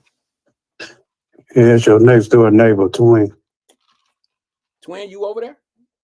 Yeah. Fame sent me over here to check on. Okay, what's going on, Twin? How you doing today? Thanks for holding, man. You've been on hold a while. No, I'm good and stuff. You good, man? I know you had a, experience your mom's birthday and everything you did. All good, bro. So Thanks you to did you and a anything few special? Thanks to you, and we did dinner last night, family dinner. And Oh, that's what's up. Yeah, that's we did. My mama, last year she turned 80 last year, and you know what? We said we gonna do it big. Everybody come together at the dinner table on Sunday. Me and my family went to church together. You know, as we did when we were young, and did something big. And this what Mama wanted and everything. Every Sunday we came together and stuff. You know, family tradition, man. So that's what we did last year. For this year, we ain't do nothing though. Mm-hmm. But that was a good memory and everything. And then for my daddy's birthday, his birthday, we had Bacardi and everything. So he liked the Bacardi and that more than days of wine. Drink. Okay. Yeah, but yeah, it was always some, keep the memories going and stuff, because you never know. Some people have their mom, but I say cherish while they're here, man. Absolutely. Because you never know. It's a hard pill to swallow. Absolutely. Hey, man. What's up? Hey, my dad once told me, man, you can make a nigga, but don't blow no wind in him. You can lead a horse to some water, but that don't mean that nigga go drink it. Man. Okay, I know that analogy. I'd never heard that first one before. You got me there. Yeah, my daddy told me that. Say one thing, son, you can make a nigga, but don't blow no wind in him. Say, don't blow any wind in him? Yeah, wind. Okay. Wind, like the wind blow. Yeah. I got you now, bro. I say, I never knew that. I really wanted to ask him. Say, damn, dad, he come up with some crazy stuff. I think he made that one up, man. But I think he made that one up. Y'all know, man. My dad was on something else, man. Yeah, but yeah, man. You got some cutthroat peoples out here, man. And man. Hey, well, ain't nothing wrong, man. We can work together, man. For hell with that myth they talking about. You can't work with no niggas. You rather work for man. You can work with anybody. Anybody go, run game or scam or anything. It don't matter what color or race you is, man. They all play a part. But, you got some lazy niggas, you got some lazy Mexican, white, whatever. But, you've been around who you've been around all your life and you've been played and stuff. You think your guy A1 and y'all grew up together, but he'll backdoor you at the end. So it takes 1 or 2 rounds, to strike twin, and I'm done. I'm cutting you off, man. Sometimes it just take one, and I know what type of person you is, and I'm dealing with you, and I thought you were square, but man, you backdoored me, fam. I can't holler at you. I can't do business. You stunning on my name. Told the people about whatever, and it was all bogus what you told me. Or that just for your come up. Don't stun on my do what you said. I put you on, fam. But you go stun on me, trying to shame me, trying to tell my business, what I got going over here, just to do your namesake, just like for example, Kevin Farmer. He's stunning on that lady. I heard the video, Wyatt. I hate to bring it back up because you brought it up, but I'm going to rebound on this one, remake. Man, I heard that video on the Windsor Report that was in the chat. Okay. And I would want to listen to that lady, hear her side of the story. I heard him put on his puppy show. He had a circus going on. He don't have no sympathy if you look at his body language, what the words coming out of his mouth, and just look at him like, man, he's stunned. And then for her just to want to just hear her, and she got that camera in her house, never a gun was pulled on and all that, you just stunned for publicity or just wanted to get your name and jealousy. Ain't no real nigga go do that, man. I'll stand on business on that, on my word. No nigga, real nigga, Wyatt, that ever do that to a woman that you love, care about, that's your friend. She let you stay in the basement, upstairs in the attic, or whatever. I don't We think doing business together. Ain't no real nigga go play no woman like that. Who says that there's love there? It's love, man. I know it's a baby. I love care about you What I'm stuff. saying You know, is we bang, bang, ski. No, but I love you. I will never cross you. There's people that have sexual relationships with people and they just man, this sexuality, it was all type of stuff going on in the house. But to sit up there and say really know that, okay. And then she even said, I tried to give him help. Yeah, she probably got a pole. Did she put it out that day? To be honest, and what I heard from that Wednesday report, no, I don't think she did that. He did that out of jealousy, a get back ass nigga. He caught a sucker attack. He saw her, she about to grind, she about to do this, go do her little side of her political thing, and then look at her baby Rosemary, job she got going on, her business and everything, and he caught a sucker attack. No, you ain't going nowhere. Let me say this to you. What? That's what makes a guy like him dangerous. Because he's toxic, man. I can't deal with you, fool. Wait a minute, hold on. What I mean by that, twin, is this. Mm-hmm. Yeah. You see how he had her tied up in all that litigation, and she's facing these cases. Yeah. He is smart enough to know what to say, what to do, and how to. I mean, it was executed on a time where she had to spend 3 days in jail because of the weekend. Sad, man. He knew about the TPO situation. He knows about juris monitoring. That is the type of individual that has the knowledge to kind of maybe not destroy your life forever. You call it considered a narc? Nah, he ain't a narc, but I'm talking about a narcissist. Oh, a narcissist? No, I don't think he's a narcissist because I think that falls. He just manipulated her, conceived her man, thought he was big pimping on her or something. No, I think this is a form of the mental. Look, I'm not a psychiatrist, but I'll say. You said mental. I think there's a level. No. Do not fix your mouth to say that. Say what? This premeditated ass shit. Do not fix your mouth to say that. So you from hearing her side of her story and his side of the story, and I brought it to the middle of this gap. So, I'm closing this gap up. So you put some cement on this shit. That nigga, man, this premeditated. Come on, Wyatt. Okay, I'm not. Come on, man. I'm not. You pace the floor. You go. Whoa, go slow ahead. down, cowboy. I'm not suggesting that it wasn't premeditated, but you say it as if people who have mental illness are not capable of premeditation. That they think shit out. They do. So in this particular case, I'm not saying you're wrong, but you got to slow down so I can catch up. I'm not saying that you're wrong, that it may not have been premeditated. But you said don't call it mental because it was premeditated. And I'm saying that a person with mental illness couldn't premeditate a murder. They could premeditate an act. And that might be what you're saying, but don't say that it wasn't don't say that it's let me not tell you mental. this, man. Speaking from experience. I'm gonna tell you this, forget this, man. I'm gonna let it out. Because I paid my debt to society. When them niggas came up on me, shot at me on off the block and everything. My man is this. Should I go get the nigga or should I do this? Should I go get the nigga? Man, I went to go get the nigga. That's premeditating in my mind. Hey, they gotta get it. Somebody gotta get it. Yeah, no. He knew what the hell he do. He was pacing the floor, just like I was pacing the floor. Okay. He knew that I'm gonna get her ass. I'm gonna get her some way, which way or not. I gotta get her back some way. And that's what he did, Wyatt. That nigga pacing for 10 minutes. We're not suggesting that he didn't do it for so don't call it a mental issue. It ain't no mental issue, nigga. You know what you want. You know what you capable. You know what you going through your man. I'm about to get this bitch.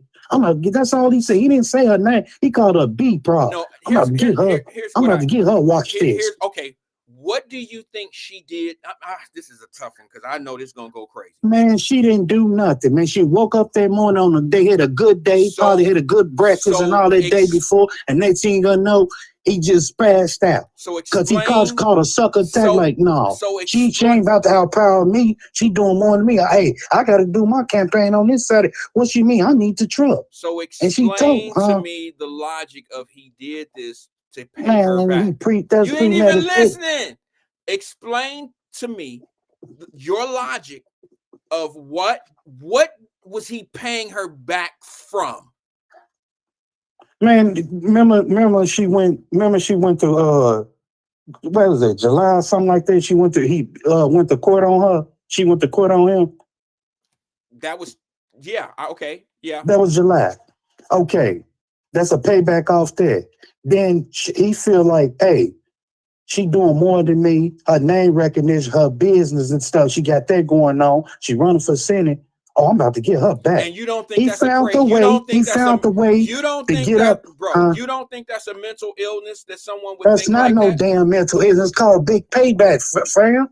How many niggas tried to get you back, Wyatt? Stunning your damn name. But bro, they tried to pay your ass back. Fuck Wyatt. Yeah, but I don't give a fuck how much money you get. I don't owe that nigga shit. I don't Come care. on, Wyatt. Think, man. You gotta think, player. I've been in the streets too long. I know game recognized game. I know mental motherfuckers when I see it. Right. And that nigga ain't mental name. That's called get a big payback. He did that shit out of called a sucker attack. So you I don't care about what you do. I'm gonna slander your name, put it on 5/19/12. They gonna know what I'm doing to your ass, and you ain't gonna get no vote. Watch me stun on you. That's what it's all about, nigga. I've been in the street too long. I've been around too many people, and I game recognized game. It's called the big payback. You call a sucker attack. Now you want to get your goof ass in the mental house. You want mental when you call them police. You want mental, you said just vote for Kevin Farm. Now you want to play the mental role? Yeah, play it like the white folks when they go in there, crash out on the black folks and kill up the whole neighborhood. Go on with that sucker ass shit, nigga. Who the fuck you think you running game on? Now you want to play mental, get paid and shit, nigga, like they been doing. Come on, man, it's game, man. Well, it's game, right? I know. I see through niggas, man. See if you just go back and I hate to say it, just go back to his interview, listen to her side and listen to his side, and you go feel my drift on this one, man.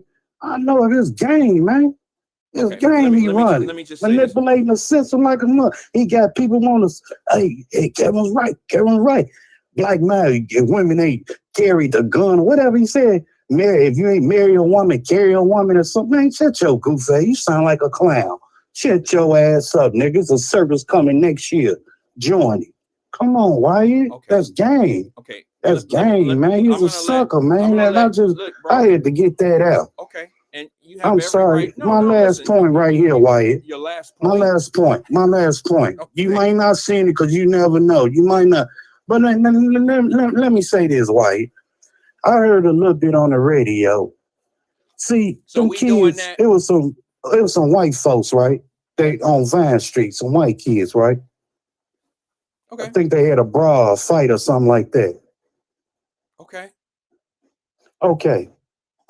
Y'all put this Hollywood Hotter Than 7 brawl and all that. But why she want to release the videos of them white folks doing a brawl and stuff on Vine Street? It happened the other day. You probably heard about it. You might not heard about it. Of course, I had it on the show. And okay, I'm sorry, man. My man. People don't want to hear it. They don't want to hear the truth. They don't want to hear the truth. But it's the same reason why the evidence of the case from the one on with the black folks down there hasn't. Has the police? Have you seen any of the video that I told y'all that they're not showing to anybody? Have y'all seen those videos yet? You talking about the 7, the new one, or the 7 black people? I'm talking about the folks down doing Jazz Festival weekend. The black folks. Okay. Have you seen any of the video that they're going to use in court? No. He's saying it what? Because they're not going to show it to the public. I talked about that for a month, that they have video. Everybody's argument is based off evidence that is not even going to be used in court. They're going to suppress that evidence until after the case for the public to see. That's just normal that's normal court procedure. That's what comes out of the prosecutor's office. Okay. And that's the same thing is going to happen with these kids. Now, if they had video of those kids in Clifton, if it was street video or somebody had their cell phone and showed it, that's public. Public could see that. But when now you have street cameras or cameras from property owners that may have turned it over to the police, now it becomes evidence for the prosecution they're not going to release that information to the public. Just like when I told y'all, all those cell phone cameras of that, what they call the brawl down there, y'all, they're not going to use any of that in court. Okay, Yeah. they have their own video that you don't even know anything about. I said it for weeks and everybody was thinking I was crazy. But it's cool. You're not going to see the evidence that they're going to pull out on those folks in either group, the whites or the blacks. You're not going to see. And one of the differences I see, check the age group of the black folks. All right. And then go look at the age group of the white folks. All right. And I mean, not that it really matters, but I think it'll say a little bit of some people might think that there's something different there. I don't think that they're going to prosecute these guys any different. I mean, it's the same thing. The only difference is you have one person in the white situation, you have a complaint from two people about, I don't know how many people were involved. I think they said 6 people, right? In the Clifton situation. Something like that. I think they're saying 6 people have been indicted. I did the story a couple of days ago.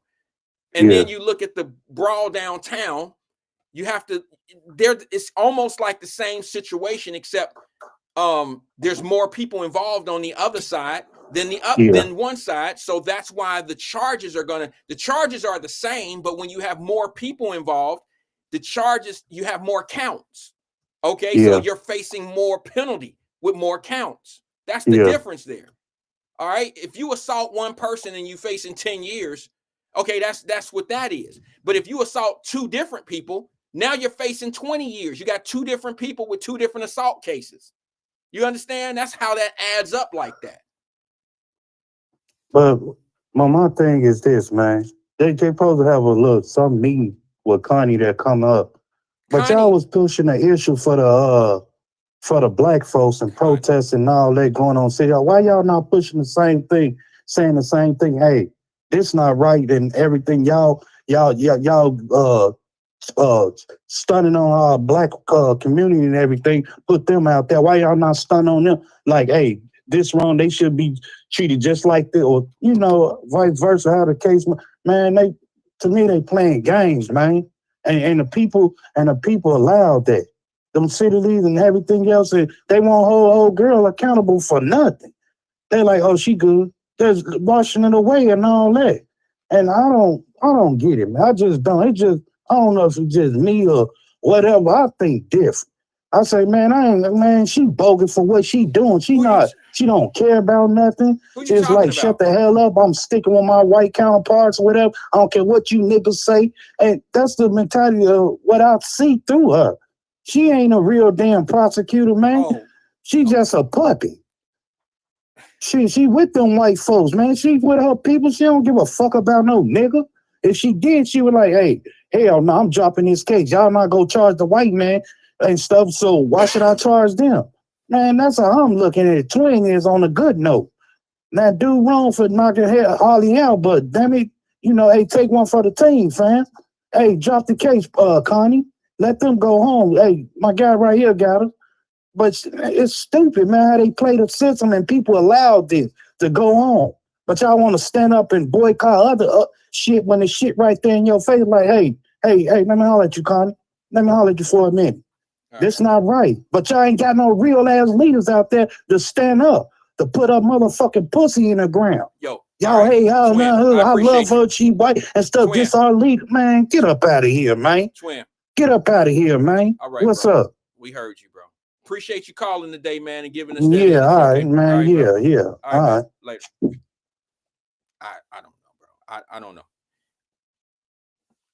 I don't know. I let people say what they gotta say. I don't know. I'm not getting involved in that. The reason why I don't get involved in that type of stuff, because when I tell you how it works, all I can do is tell you how it works. I mean, if you believe it, that's fine. If you don't, that's fine too. But I'm not going to bang my head up against the wall about how things go out here.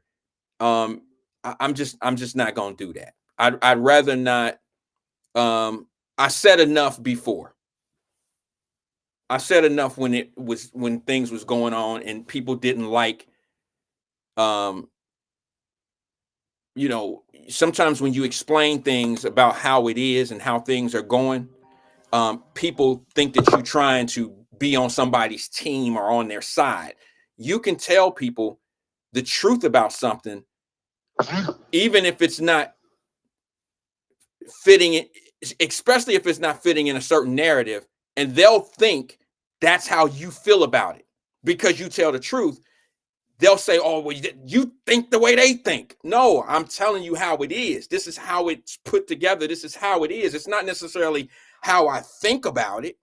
My opinion could be totally different than the actual facts. I mean, I base my opinion off facts, but that don't necessarily mean that my opinion is going to agree with the facts that are at hand. I know that sounds hypocritical or whatever, but just because something is a fact does not mean that it's right.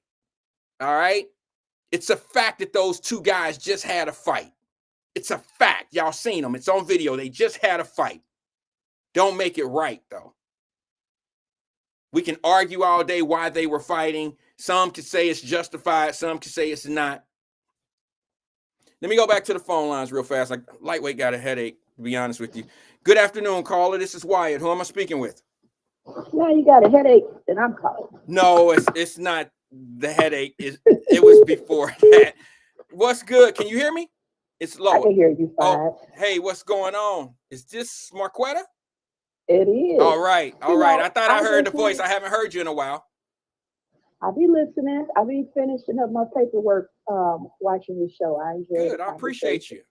But I'm a cuss every time I call in. Okay. I'm going to disparage someone negatively in the community who's been positive every time I call in. Okay.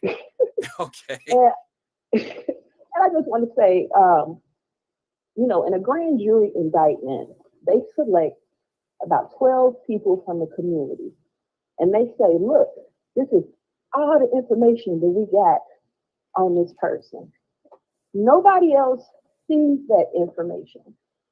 The grand jury gets together, everybody read over it, they talk, then they come to a conclusion. And the grand jury foreman say, this is our ruling.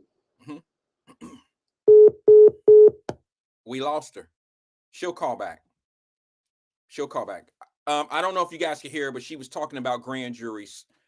And I think, I don't know if she's talking about pretrial grand juries or if she's talking about actual grand juries from a trial.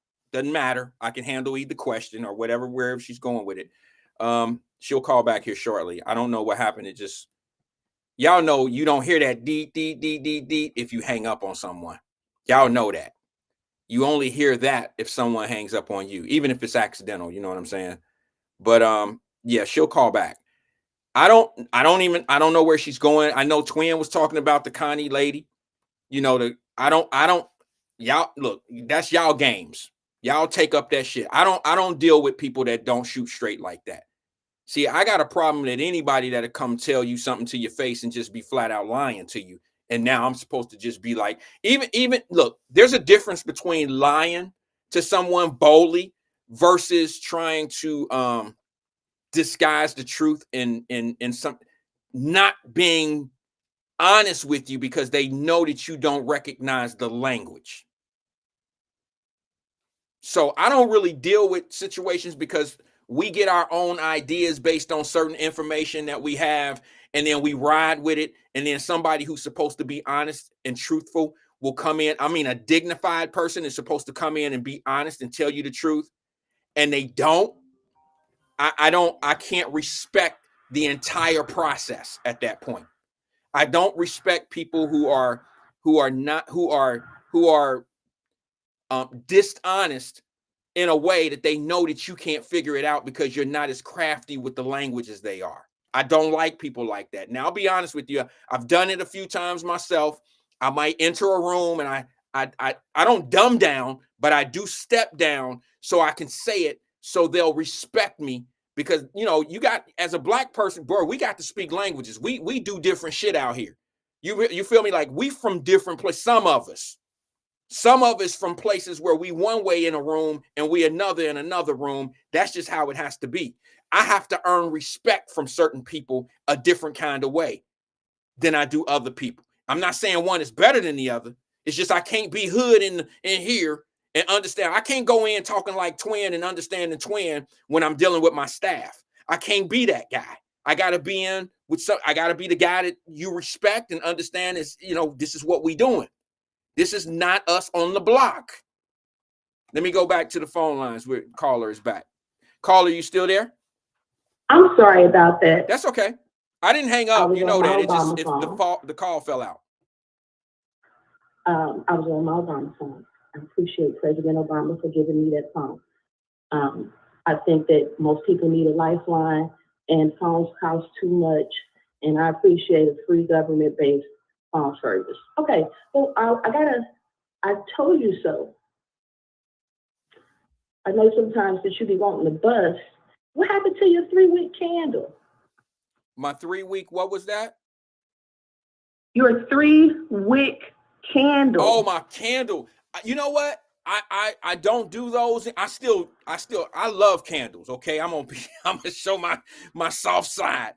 My candles are different though. They're not just candles that you take a bubble bath with and shit like that. My candles are, I get Bath and Body Work candles, and the smell just makes the room smell. You know what I'm saying? Like I got my different scents that I like.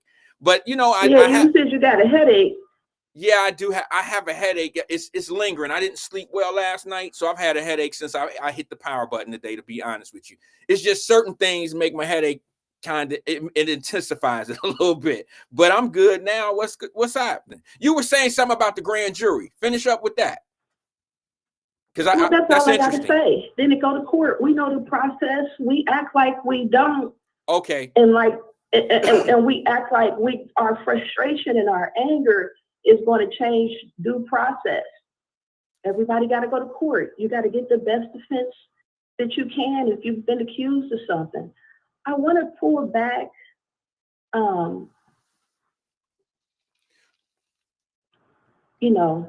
don't want to influence Cincinnati elections. I feel like that's so unfair of me. I'm not there. I don't pay into the tax base.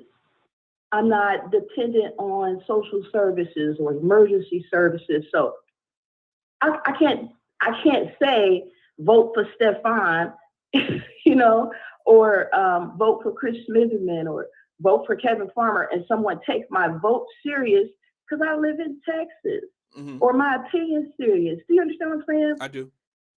I do. And that's kind of like, I understand that to the point. That's why I don't endorse anyone, but I'll speak on what I see out here. I'll speak on the current stuff that's going on in office, and I'll speak on some of the guys that are out here pushing to be in one of those seats. I mean, I see who's really out here. Just look, let me just say this, and I know some people may take this wrong, but I think it needs to be said. Just because somebody running around the city with a camera pointing out a bunch of issues, that don't necessarily mean that they're going to be able to do anything about it. I mean, you have to do the job first to understand that there's some stuff that you got already on your plate as soon as you get there.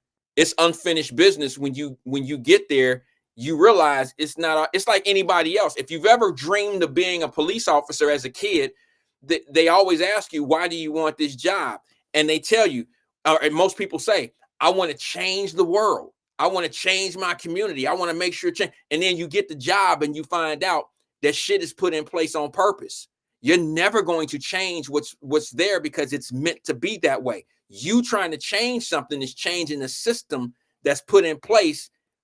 It's orchestrated to be that way. You'll never make a change. If you change, you got to go change the whole plan before you change, one part of the system. But go ahead, sis. I'm sorry. Go ahead. Look, did you see that? This is my I told you so. Did you see that Burberry cut a fifth of their workforce for DEI cuts? Burberry? They cut how much? A fifth? A fifth of their workforce from their company. Okay. To combat DEI. Who is boycotting Burberry? Okay. I had a friend who lives in California. Are we talking about the clothing company Burberry? Yes, the models. I'm European and I'm rich. Look at me, I'm that bitch. Oh no, that sound like just to be able to talk about some shit. So in other words, they cut a bunch of white women's jobs. Basically, because that's the most person that benefits from DEI. how many, and it's a black guy who's how many executives, how many black executives, whether it be males or females that are black, do you think work for Burberry? I mean, the guy who fired him, look the story up. The guy who fired him is an African, is a black man. Okay. And who did he fire? And who decided, who made the cut, who looked at the data and decided to make that cut. I just thought it was interesting because I know a lot of pastors wear $5,000 to $6,000 shoes, and we just saw. Did you see the pastor, the bishop guy, out there in California? He had like $250 million a mansion Tyler Perry sold to him, and 100 people up under him, and he got hit with a RICO charge. His church, he was a bishop or something. I think his name is Davis Jr., something like that. You should look that story up. I didn't know that. I didn't know that. My bad, sis. Yeah, you should look that up. And how are things going? Like, I'm watching Chicago, and I'm watching a mayor and the governor calling for basically what do you call it? A secession or insurrection, where you have, the hierarchies of government. I always say that we protected by the federal government. Our laws are protected by the federal government. We needed the National Guard to come in and escort us into the schools, defying state law. We are, and America doesn't owe, how I feel about that. America doesn't owe our communities that we inherited from being here to Tren de la Ragra, to, the Happy Time massage parlor people, to, I've been seeing some stuff. You got, people here up in Michigan that's, so anti-Israel and so anti-American that they waving their Islamic flags.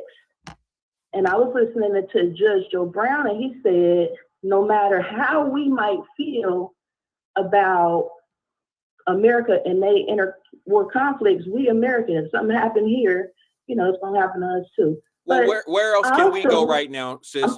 I'm sorry, you were on that. I'm just asking, like, where else can we go and get rights? What country, if we're out of here, if we leave America, what country would Black Americans go to and be able to do what we do here? I mean, what rights do we have anywhere else? What homeland do we go to? What do we call home?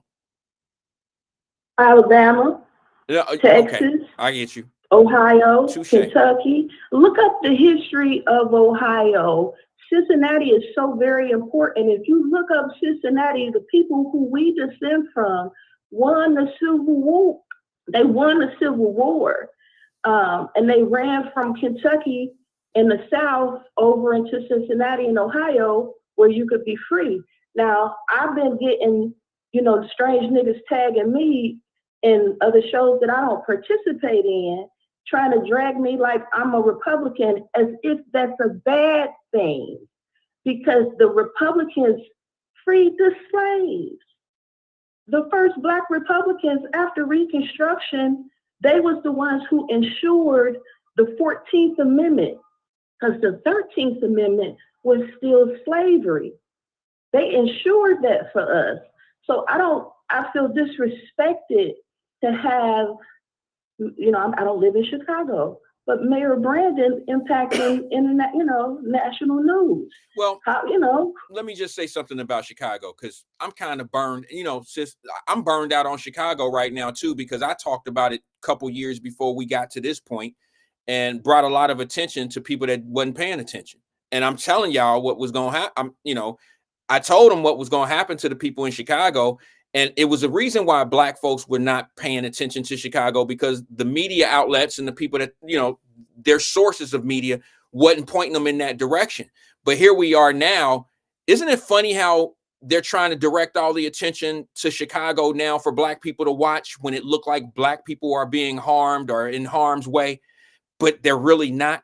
And they still don't have you listening to the people of Chicago. like the actual people that live there. You don't, they have the same people that weren't paying attention about Chicago a year and a half ago. Now they want you to focus and zoom in on Chicago and pay attention to it a certain kind of way. And I'm telling you, all you got to do, if you really want the real information, don't take my word. Just watch their city council meetings, just like Stefan Pryor go in there and talk shit and tell them where they at and what they got going on in the city and what's going on and what's wrong. There are black folks lined up in Chicago telling the mayor and the aldermen and all of them and anybody that'll listen what's really going on in Chicago. There are victims in Chicago. There are mothers that had sons shot and killed, daughters that's been raped, drugged down the street, and they still don't have answers of what happened to their babies. And they want help there. And there are people that look like us that don't want that message and that type of shit to be talked about because they don't really care what happened to black folks. They really don't care. As long as their narratives and their agendas or whatever they got going on, as long as they continue to make their money and drag black folks the way they've been dragging us, that's okay with them. But if you really want to know what's going on in Chicago, you don't have to take my word for it at all. Just do your own Google city council, alderman messages meeting or whatever in Chicago and listen to what the complaints are.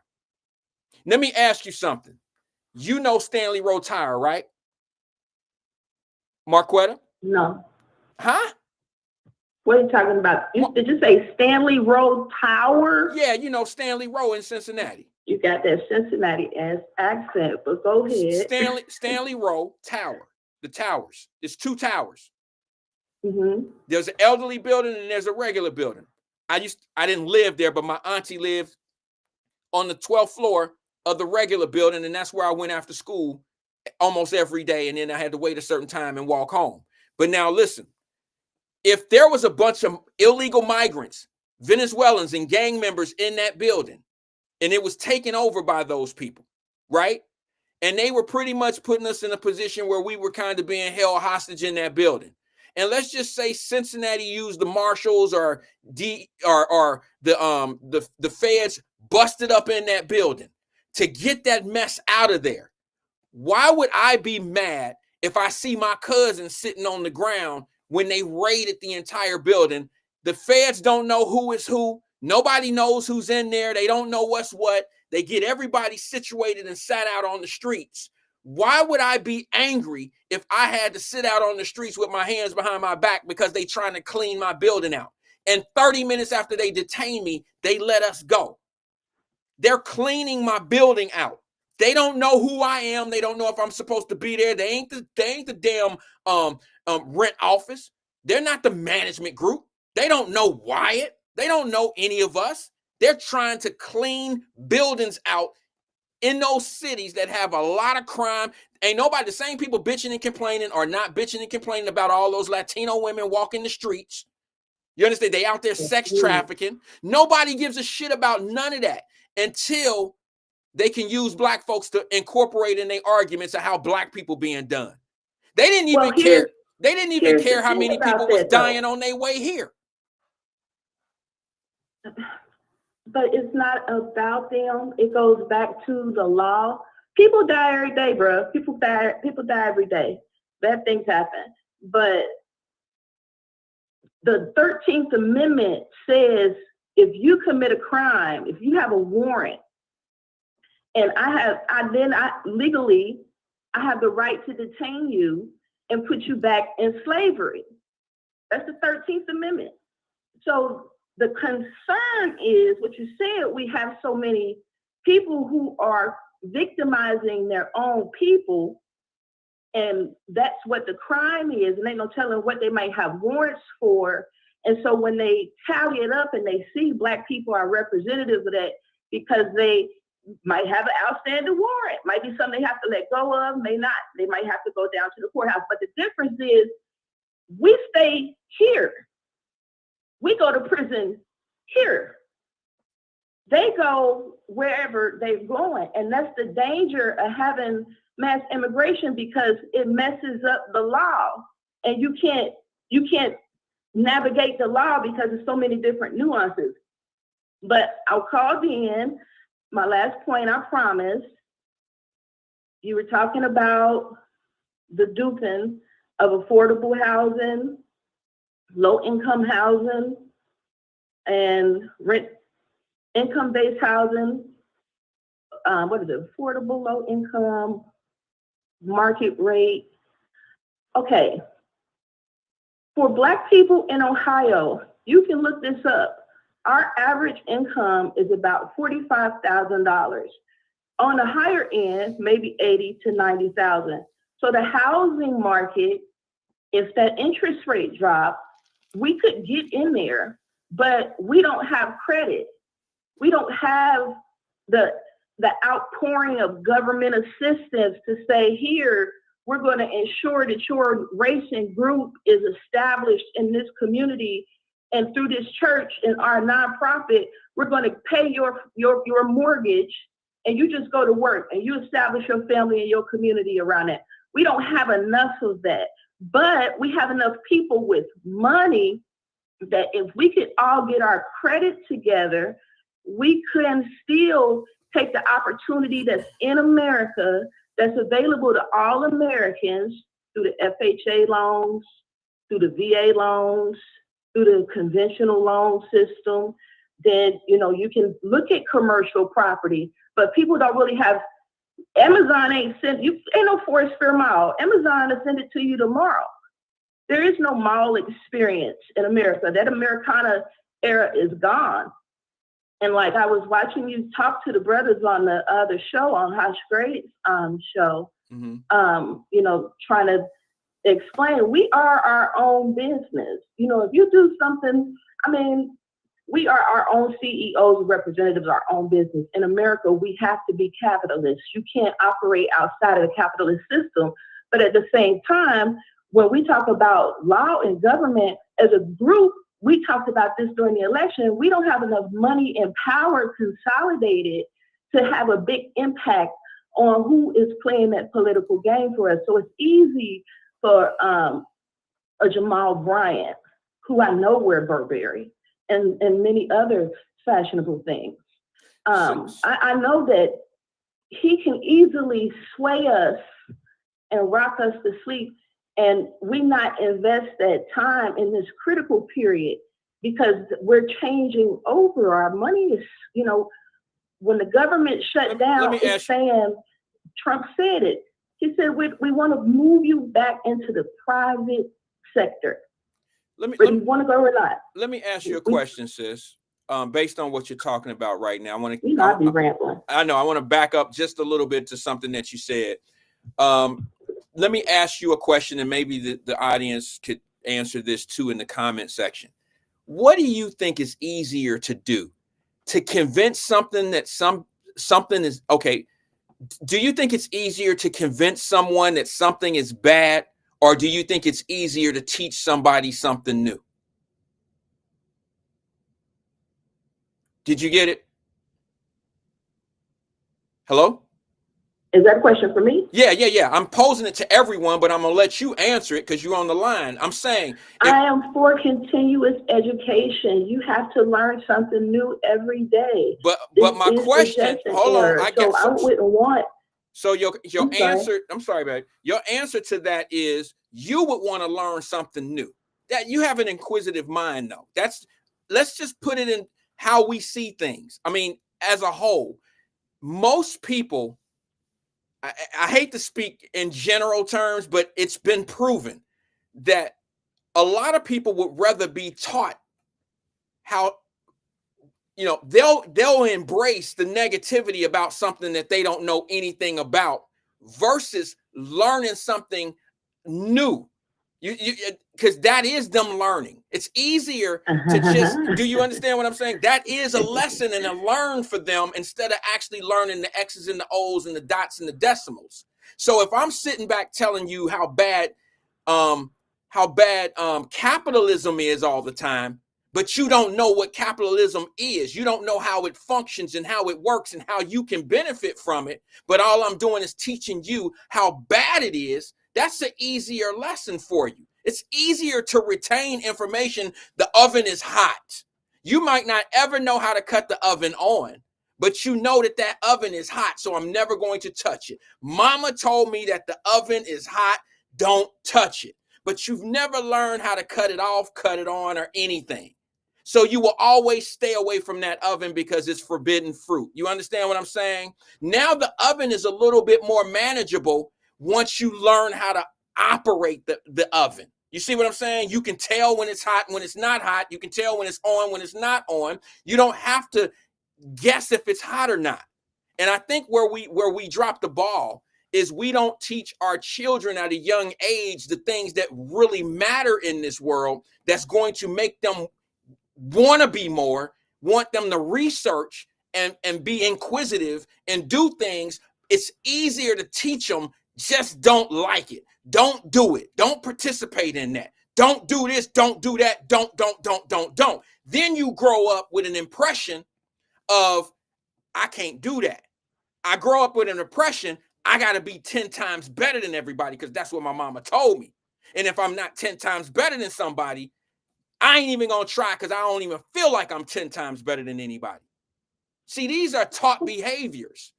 And as long as we continue to walk in those footsteps, we always going to have a group of people, a group of kids or whatever that's going to feel like they can't challenge. They can't compete. And I just think that it starts at a very young age. Even our school system is set up that way. So unless you're teaching people different ways, like you said, credit is something we can learn about in elementary school. Credit is something we can learn about in junior high, high school. So when it's time for you to land a job, you've already structured your credit. You've already put yourself in a position to be able to do and compete and align yourself up with home ownership and you see what I'm saying? And other things. That's what I'm saying, sis. But if we're not putting this stuff in people's face at a young age, then it's hard to learn at a late age because that puts you behind the 8 ball. You're far behind a whole lot of things if you're just learning something at 25 and 30 years old. There's people that learn that same. Go ahead. I'm sorry, sis. Yeah. I want to say that I am very proud of the generations after me. I love Young Boy NBA. I love Skylar Black. I love Chris Brown. I love the energy of them as youth embracing they rock star energy. Kai Cenat. I show speed.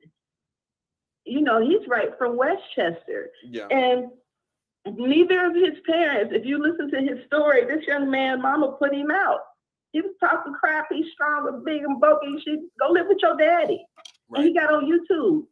And he stayed on YouTube all night and all day just doing stuff and became this big internationally known Black boy from Cincinnati, Ohio. Yeah, I mean, definitely.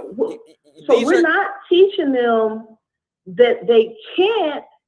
It's just it's our community and culture and the economic system that we're building up amongst each other. There is no, like you said, and what I always say, it's dangerous to deal with two-faced people.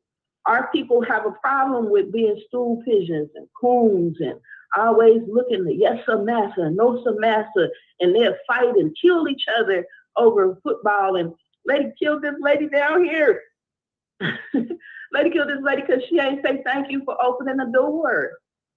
Yeah, that's the girl who you know, people are not, and that's because as a community, as a culture, in my opinion, we're not capitalist as a group. And that's where, you know, I was sharing with the Wyatt Stock Club, you know, ETFs that we could get in on early that's predicted to rise so that we can start getting used to moving money in the S&P and getting that monthly, you know, dividend or weekly dividend, or, you know, at the end of the year, have that. Or like the Patel group, like we be talking about, the Indian is the most rich people down here. You can go to Sugar Land, Texas. Down here, they got a great big Hindu monkey. He the biggest, second biggest thing in Texas. Great big hidden money, because they the doctors, they the CEOs, they, you know, real rich people, they get down. So, and that's their tradition right here in Houston. As a group, we have to, whether we want to or not, we have to start pulling our resources together urgently. It don't matter who the president is. If we want to be a cohesive group. Now, you know, when you talk about, you know, President Trump bringing in the Army, Navy, Air Force, Federal Marines on the shores of America for his own people, and redefining the Defense Department as the War Department, they looking for war. They want it with you. And that's what I've been saying. You know, you study at me, not you, but, you know, certain ones in the audience, certain ones on other shows, you study at me, want to award me, mad at me, because I'm talking about whatever I'm talking about. And this whole YouTube channels, a white man sitting up talking about how we ain't that much of the population. They got more guns, and then, you know, they wild and crazy too. I'm like, you know what?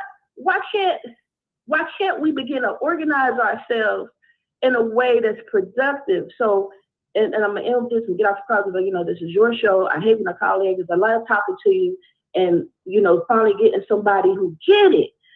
Like, damn, you know what I'm saying? Like, as a people, if we really love John Street, if we really love the community and the culture and the music and the dance and the clothes and the fashion and the lingo and about being Black, you know, we would be paying attention to the intimate partner violence report that just came out on WCPO Channel 9. I put that in the chat earlier, and it showed it was a 37% increase in the state of Ohio for intimate partner violence cases, and it's mostly men who are dying because they're committing suicide.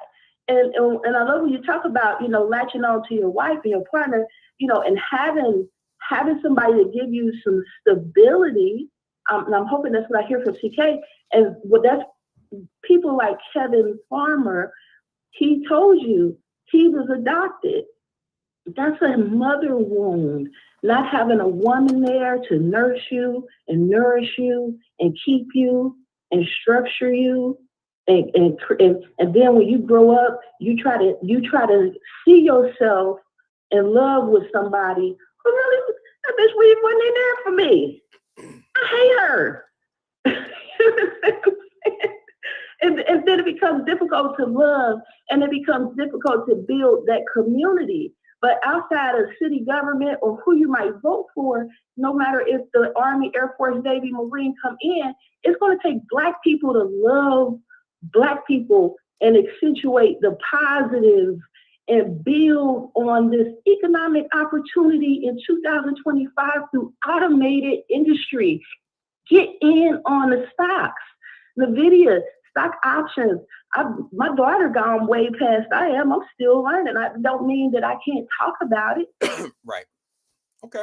No, you know, I get it. I just think that you're only as advanced as you're being taught. Okay. That's the bottom line. I mean, we can sit back and say that we're not participating and we're not involved in certain things anymore.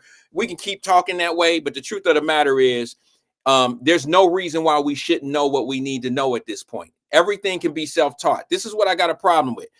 For people who say that white folks ain't teaching us what we need to learn in school about Black history, my mama taught me what I needed to know about Black history. She sent me to a school where Black history was talked about all the time, CCA. Not only that, we didn't even have the technology that we have today. There is no excuse that a second grader, third grader, or fourth grader does not know his Black heritage or know anything about the community or know anything about their culture, where they're from and who they look like or no excuse whatsoever. It is not up to the education system to teach your kids everything they need to know on this planet. It is not their responsibility to do that. You know, you have to teach your kids certain things in life that they're going to need in life. The school system is not meant to educate your kid on everything they need to know. They don't even have to teach you, and they don't teach you about, I don't know, finance and stuff to that nature. You know, it's not a requirement. I was taught that. Well, you may have been taught it. I took consumer economics. I had a teacher who taught me how to read my light bill by kilowatt hour to determine how much electricity I was building per month. He taught me how to do my taxes. I had another teacher who taught me programming. This is a 95, 96. So computer programming, regardless to what it was in high school, by the time I was 18, I had my own apartment. I worked at Procter & Gamble. I had marketable skills without a degree, with just a GED. I was enrolled in the associate degree college. But opportunity is what you make it. Absolutely. It's not always about education though, but I listen to you offline. I appreciate talking to you and hearing your opinions, and thank you for hearing mine, and you have a good one. Thank you. I appreciate you, Marquetta, for engaging with us today. Yeah, I'm over. I'm past all that. Just like, I'm not about to have a conversation about the Connie Pillage lady. If she's willing to come on and lie to y'all face, that's on y'all can do what you want to do. I mean, I got the message. Somebody sent me the message. I read it. I'm not about to get into that. You got what you voted for. You got what you wanted. You got what you thought was going to be better. If somebody that looked just like them came in and did the same thing, you would call them racist. I ain't heard one of y'all call her racist yet. I told you, let them get what they want. They voted for it. Let it blah, blah, blah. The same thing with your Soul City Council. You got everything you wanted. You keep thinking it's about black and white and Republican and Democrat. Nah, it's classism. Them folks all about doing shit for the people that make them and put them in positions for them to succeed. Not your ass. You're just a piece on the chessboard. Somebody sent me a message. I could read it, but I'm gonna paraphrase it. Basically said that the prosecutor told people on the radio that the prosecutor office don't have any control of charges. I ain't even gonna comment on that. Black folks been going through that justice center down there long enough to know that that's some bullshit. Black folks been written up, face one charge on a Tuesday, go down to the court on Wednesday. The charges are totally fucking different. Same case, but it might have been upped, downed. It could be rearranged. There could be more counts. There could be less counts. They've been doing that shit for us forever. And then you're going to sit back and tell us the prosecutor office don't have anything to do. Here's the thing. I'm not going to get into it because some don't even deserve the truth. Because if you hear the truth, you're not even going to accept it. You're going to find it to fit in the narrative that you've been living in your whole life. I ain't even going to tell you. But I will say this. You can't tell me. All right, I'm going to give you a little bit. You can't tell me that the prosecutor's office don't go into a grand jury room, which is private. You don't know who in there. You don't know what they being told. You don't know how you have nobody in there defending what they're saying. And they're going in there and they're telling the grand jury, this is what happened. This is what we can get done. This is what we can prove. This is what we can't prove. We need to find a charge somewhere in the middle, or we got solid information. The prosecutor is basically pushing their case to the grand jury, hidden grand jury, to lock your ass up.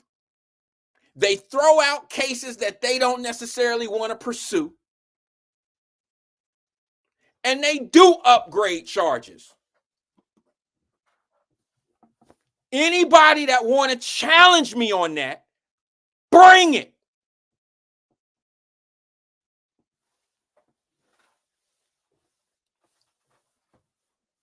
Now, the people who used to have your ears, the people that you want to believe are telling you the truth, they misrepresent how they say things intentionally because they know you don't understand the language. It's easy to say, well, we don't really charge anybody. The police charge people. That's true. The police write it up, they charge it, and that same police officer who may not be as polished may overcharge somebody.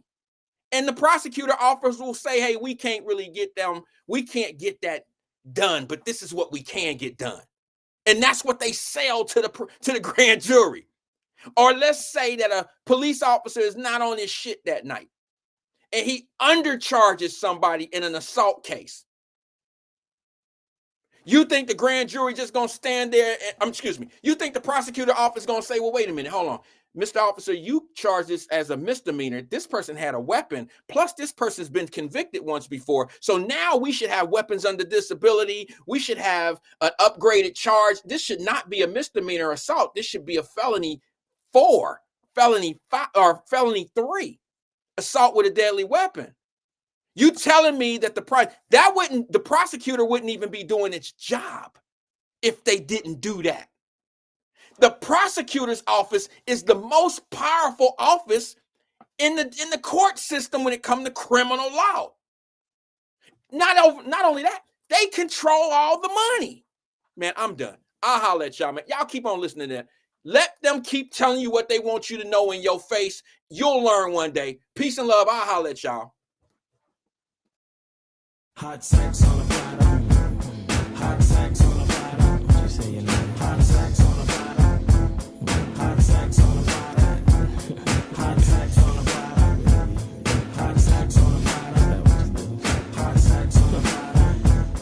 Hot sex on a platter. Hey yo, who wanna put a fight for a long time no hear from? Suckers walking around talking about they can get some, but that vibe is not cipher. No can do. And if you take out for dope, then ask the other two when I proceed to let you know exactly how to flow. I'm not a law doctor, so just suckle with the hoe. Oops, my mistake, I didn't know you went with her. Should I run down the line of all the kids that done hit her? Don't be bitter. I hear that honey resembles a critter. Heard she likes it 2-on-1 like my man John Ritter. But back to the subject, you can't catch wreck. You must give respect to earn respect. Suckers think they can hurt me, cause now I respect. You're full of jokes.